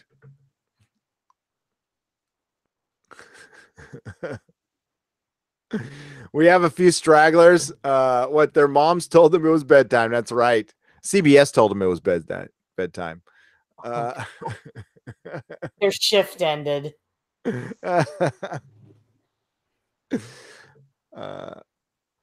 Cannot wait for the Expanse, says Artemis over. Yeah, I know. Well, we can always rewatch it because now it's available on Amazon Prime. Best time to watch The Expanse is Thursdays at 5:30 Eastern time, I heard. I heard that is the best time to watch The Expanse. 5:30 Eastern. Really? Yep, on Thursdays. Yep. You can watch The Expanse and then watch the Orville on the same day. Good pairing. Is STD worse than the Lost in Space reboot? Much worse. At first you liked that, and then you started not to like it, because I remember that from last year when you guys reviewed it for a little bit, and then you're like, nope, I'm out. Yeah, I started liking it, and then it just it got, you know. I like the original show. I remember seeing it when I was a kid. I wasn't like in love with it, but shit, yeah, it just got. I don't know. It got caught up in. I do know it got very caught up in current politics, and it had a male dumbass. A couple male dumbasses, and it was just more and more of that. I mean, that's why we keep bringing it up, because it's in every fucking show now. It's so ridiculous. If it was just in a couple shows here and there, nobody'd be saying anything, but it's not. It's in every goddamn fucking movie. I'm starting to cuss because it's late. It's every show. It's happening over and over again, and Yeah. Sometimes I feel like I'm on crazy pills and a broken record, but it keeps coming. So, and there's people out there going, no, it's not out there. Yeah. Well, how can they miss it? I mean, it's in our faces. Lost in Space had the first gay character on TV. Is that what you're talking about? Probably. Oh, Dr. Smith. Yeah. Oh, yeah. You know, Richard. Yeah. Richard Harris was theatrical. He liked musical theater. Yes, he did.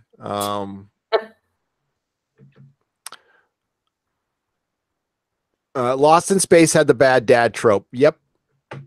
Bovine, you're exactly right. And that just turns me off every time now. It's so fucking tired. Hey, they mixed that into Star Trek Discovery too. They gave Pike a bad dad. And honestly, Michael Burnham has a bad dad because he kept her from the Vulcan Academy because the Vulcans are petty and they had to make him choose. Because, you know, petty, I mean, that's part of logic is pettiness. But that goes along with being a logic terrorist. Who was the first gay robot? What? I think they're all gay, right? I mean, because you're just a robot. You're not an actual gender. So I don't think it matters unless you're programmed that way. Well, robots can't. Well, Isaac can, but most robots can't do anything sexual. Unless they're programmed that way. Well, actually, we have sex robots now. So, well, yeah. But they're not real. Now, if once they become real, then aren't they just people at that point with different? Yeah, there's a lot of food for thought there. I'll watch Blade Runner again. Get back to you. Blade Runner. Anthony Daniels, C-3PO. That's right. R2-D2. Lando's robot was good. Yes. Dr. Smith was the oh god, I can't say that. Data was fully functional. Yes, he was, and Tasha Yar found that out. She got some. And so the Borg Queen, right? Yes, she did. There was something kind of hot about her. I gotta admit that. Yeah, I was very attracted to her. Yeah. I was like, I'm very kind of weirded out by admitting that I was a little attracted to the Borg Queen. We all have our secret things. Yeah, we do. Lucifer from Battlestar Galactica. You're right. Borg Queen is Kathleen Kennedy. You're right. She took a data dump. Oh.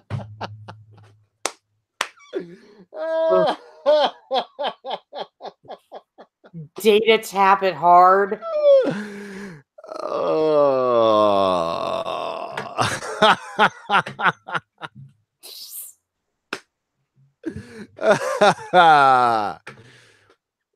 Oh man, that was funny. That was good. You won tonight. Isaac is fully functional too. That's right. Artemis over easy. He was asking the crew for his the favorite sexual positions.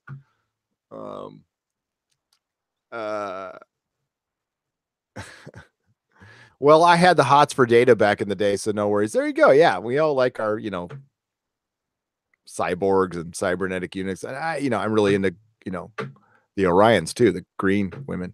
So Huey, Dewey, and Louie from Silent Running. Does Colonel Steve Austin count? He's a cyborg. He's kind of a robot, yeah. Yeah. The Borg Queen was Alice Krieg. Yes, she was. Matt Decker, $1.99. A vote we call TOS Optimus Universe CBS's Prime. That's a thought.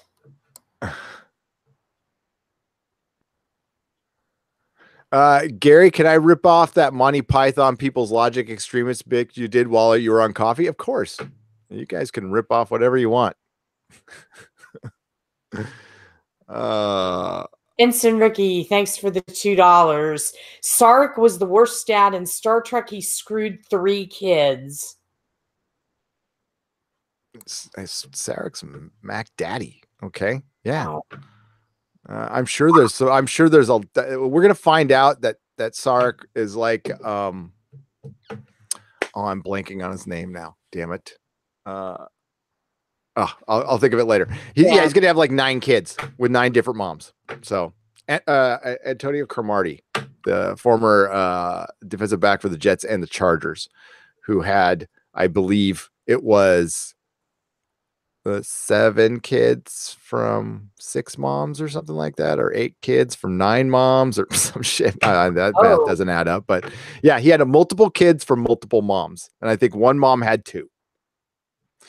I vote we call the original series Optimus Universe CBS's Prime. I vote we call CBS and tell them to stick it. I'd say boycott. I'd run out and say boycott Star Trek Discovery, but you all are. It's happening. It's clearly happening. I don't think we need to say anything. I think it boycotted itself by sucking.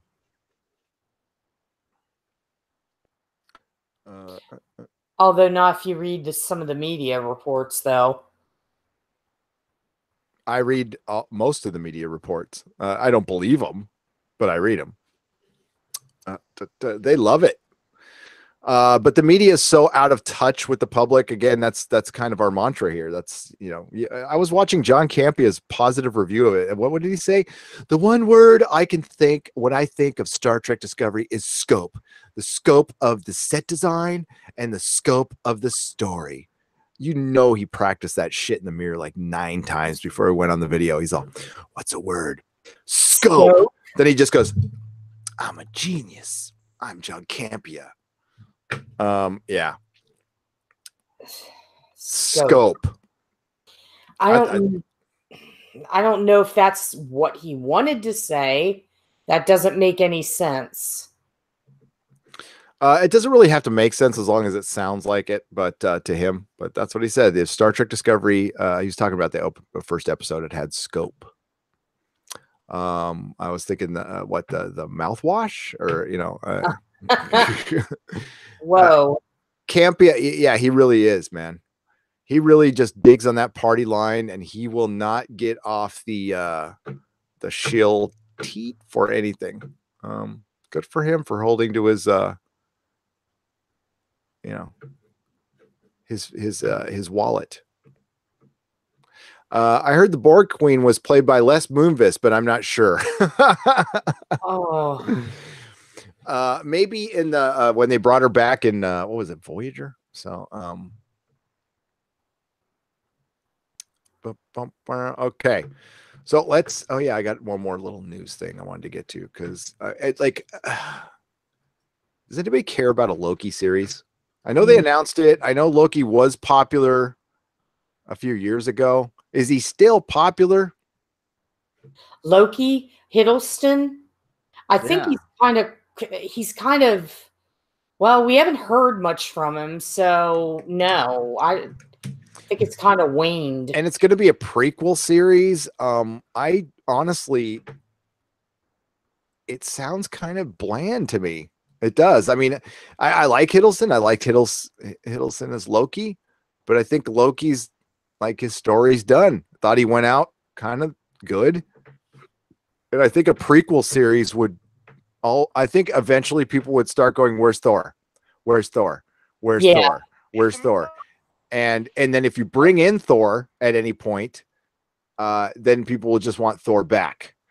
And I mean, like, it could be good, I guess. I mean, is anybody really excited about this? No. I mean, you might get some of the Hiddleston people that are, I mean, because he does have a sizable female fan base. Sure. So maybe they'll be excited about it, but I just don't think. I think if they had come out with this 5 years ago, it would be insanely popular. I think honestly, you could pick other Marvel characters, and this is a really odd choice. I mean, it's not a bad one. Okay. But okay. So what do they land? Rick and Morty writers for Loki, because that's what I would think of first of all. Immediately, yes. Honestly, yeah. If they would have gotten the Venture Brothers writers, that would have made me excited, but no. And you got to remember that, like, the Rick and Morty writers probably, I'm guessing they do what Dan Harmon tells them to do. So I don't know how good some of these people will be without him. We already saw one of them write a Star Trek short trek and it sucked. So Marvel's God of Mischief has a showrunner. Loki, one of the first series for Marvel Studios, will be making for Disney streaming service, Disney D Plus, by the way, has landed Michael Waldron at its point as its points person. Waldron will write the pilot, act as show creator, and executive produce the series. I mean, it's not a terrible choice. I mean, Tom Hiddleston is expected. Whoa, what? Tom Hiddleston is expected to star in the series? Expected. I'm wondering if he's not going to be in this.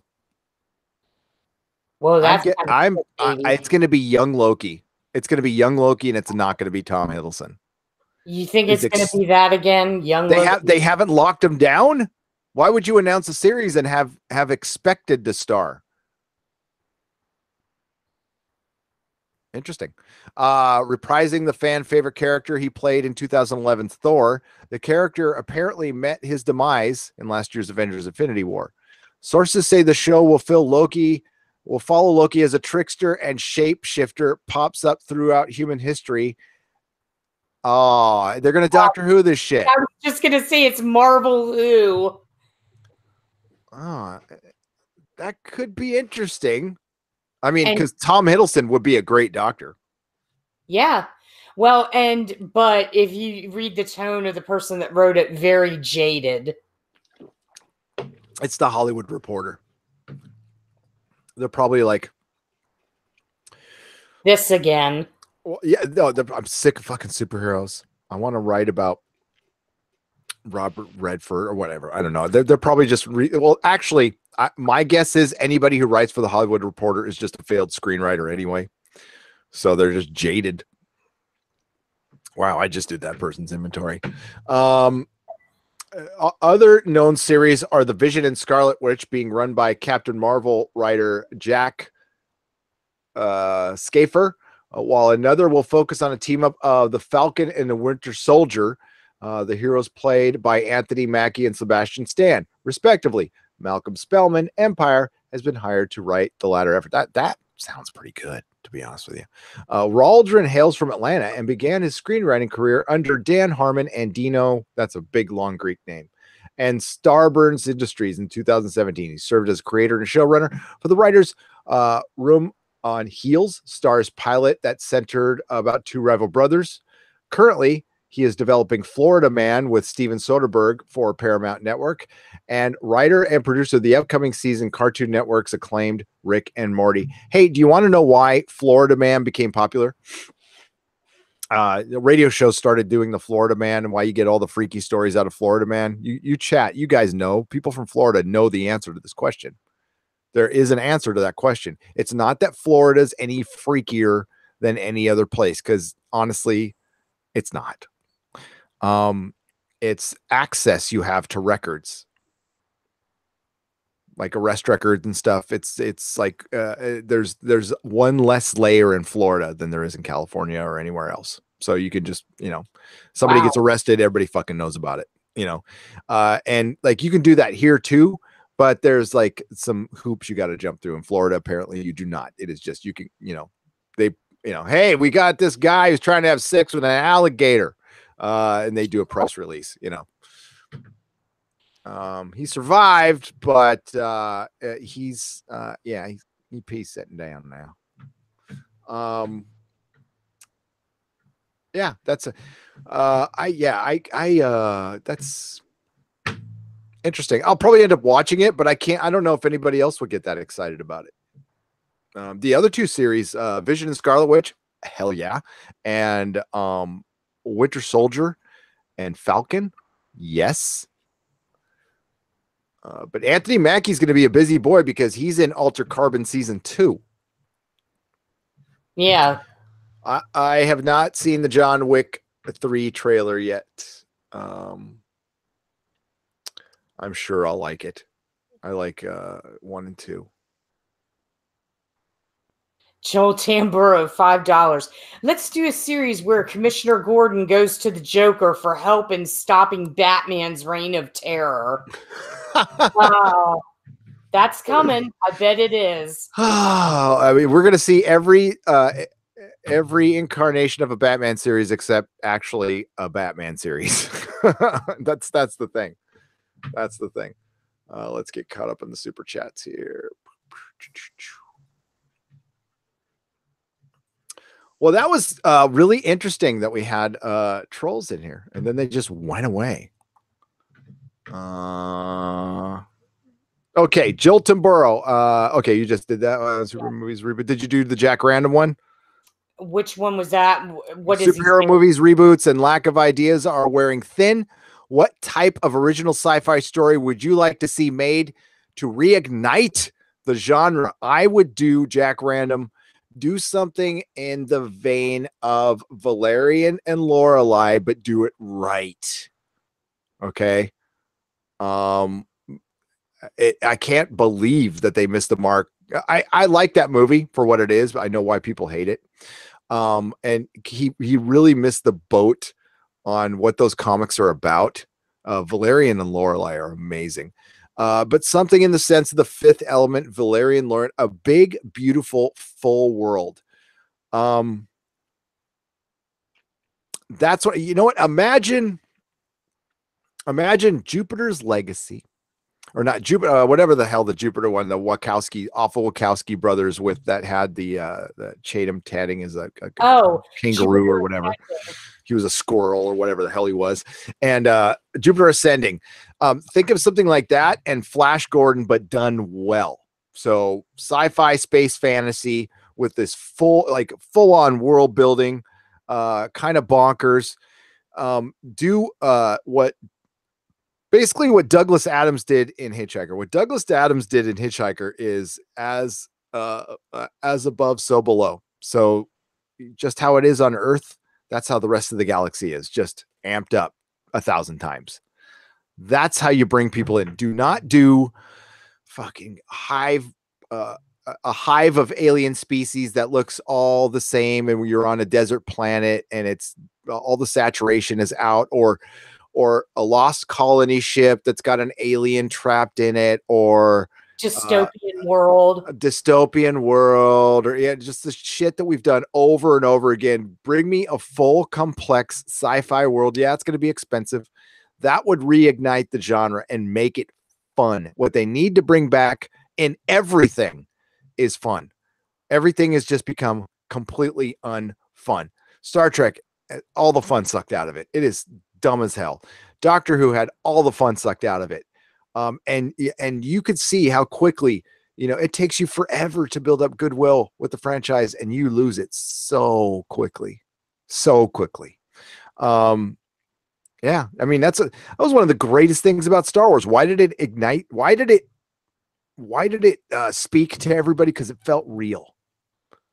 It was dirty. You look like, and yeah, you just look like you were entering another world. And people who are into sci-fi and fantasy and stuff are into escapism more than, normal people, we'll say. And they want to be taken away into a different world. And, you got to have a certain set. The one trope I would watch again is the group of rogues on a spaceship getting in adventures. That's kind of my favorite. So if you were going to do a TV show like that, great. Because Guardians of the Galaxy is Farscape, which is Blake 7, which, I mean, they're all the same. It's how you produce it. That's what I'd like to see. I do not want to see any sci-fi that, like you said, that's dystopian and dark, and I'm over it. Yeah. Because invariably with those, you'll get feelings in hallways, dimly lit corridors, and okay. We're going to wrap it up, folks. We're going to wrap it up. It's been a fun celebration. I'm glad the trolls showed up. It's nice to see that. Yeah, definitely making an impression. All right. Let's thank the super chats, and then we will thank the patrons. So, man, this goes way back. Peter Davison, Mooshoot LLC, Gladys Lors, Mary Ashby, Nicholas Glenn, Bryce Byerly, the Doctor 14 Blu-ray reviews, Nicholas Glenn, William Jenkins, Dave Moore, Nicholas Glenn, Etta Estridge, Artemis Over Easy, Jabba's Southern Biscuits, William Jenkins, CC, Matthew Werney, and Dean Heiss, George Orwell, Botched Toe, Brian Smart, Mr. Twisted 72, Rolocat, Sam Sutherland, the Dr. 14 Blu-ray reviews, Loquacious Primate, Captain Spire, Mick Lally, Matt Decker, Joel Tumburo, Carrie Dalton, William Jenkins, Armchair Warlord, Robert Hornibrook, Matt Deckard, William Jenkins, Joel Tumburo, William Jenkins, Mike Brown, Mr. Twisted 72, Aaron Beal, Irish King, Mark Tuttle, Irish King, Adam Wolford, All Out of Bubblegum, Dalek 2150, William Jenkins, Project Mage Punk, Mike Brown, Adam Wolford, Robert Hornbrook, Aiden McGear, Adam W. What is the Matrix? Manic Boy Productions, the Dr. 14 Blu-ray reviews, Mark Semenfink, John Smith, TK, Von Spam, Michael Deitch, Mark Samafink, Jack Random, Jen Eric, William Jenkins, Jen Eric, TK, Jack Random, Ensign, Ricky, Thomas Potts, Zvar 7 Alfar, fucking Quail, Manic Boy Productions, JPRPH1, Project Mage Punk, Ensign, Ricky, Matt Deckard, William Jenkins, Jack Random, Jolton Burrow. Ravalian one gets $9.99 at the end. Great channel, enjoying your wit, humor, and incisive analysis of our genre favorites. Hoping Hollywood sits up and listens. I can't fathom why Hollywood is making SF for mundanes. God, for the basics. Yeah, for the normies. I don't understand. It's generally been our job to bring them in. You make shit for us because they don't care. And then we dumb it down for them in the explanation and get them into it. And either they do or they don't. That's it. And it's not like we don't love them. I mean, they make the world go around. If it was just up to us, everything would fail because we're a vast minority, unfortunately. But let me get this pulled up. Why don't you pick out a couple of the regular chats there while I pull this out? Sure. Target Jedi, may the force be with Master Jedi. I'm sure that's to you. That was from, oh, sorry, Geodude. That's from you. Nihilist Shadow, the trolls were amusing tonight. They were. Yeah, they were something. They kind of had me amazed. I mean, they were like, they were kind of like ninjas. One would go away, then another would show up, and it almost made me wonder if it was a program in the Matrix. Yeah. Oh, gone prospecting. I was going to do some trolling, but I got here too late. Yeah, sorry about that, gone prospecting. But, Gary will be streaming this weekend, so there's ample time for that. Oh, yeah. I'm sure you can find him anywhere. Let's see. I like Gary. He's not young enough to be my son, Archie Mitchell. Wow. That's true. Jesus. I am definitely not young enough to be your son. That is for sure. The leaf probably old enough to be your, who knows, your daddy. What? Whoa. Your daddy. Yeah, that's kind of, I like the way you say that, actually. Yeah. Who's your daddy? Oh, God. Okay. Daddy bear. That's what they say up here. When they go bear hunting in San Francisco, it's a whole different meaning, folks. Oh. If you lay out a bear trap, it's not the big metal thing on the ground. Oh, my God. No, it's not. Not at all. It's when Melissa's dad went to the salon. That's where I got that from. Oh. One of the hairdressers comes up and goes, "Who's the daddy bear?" She's all, "That's my dad." That's my actual dad. Daddy bear. It's my father. Thanks. Yeah. Oh, God.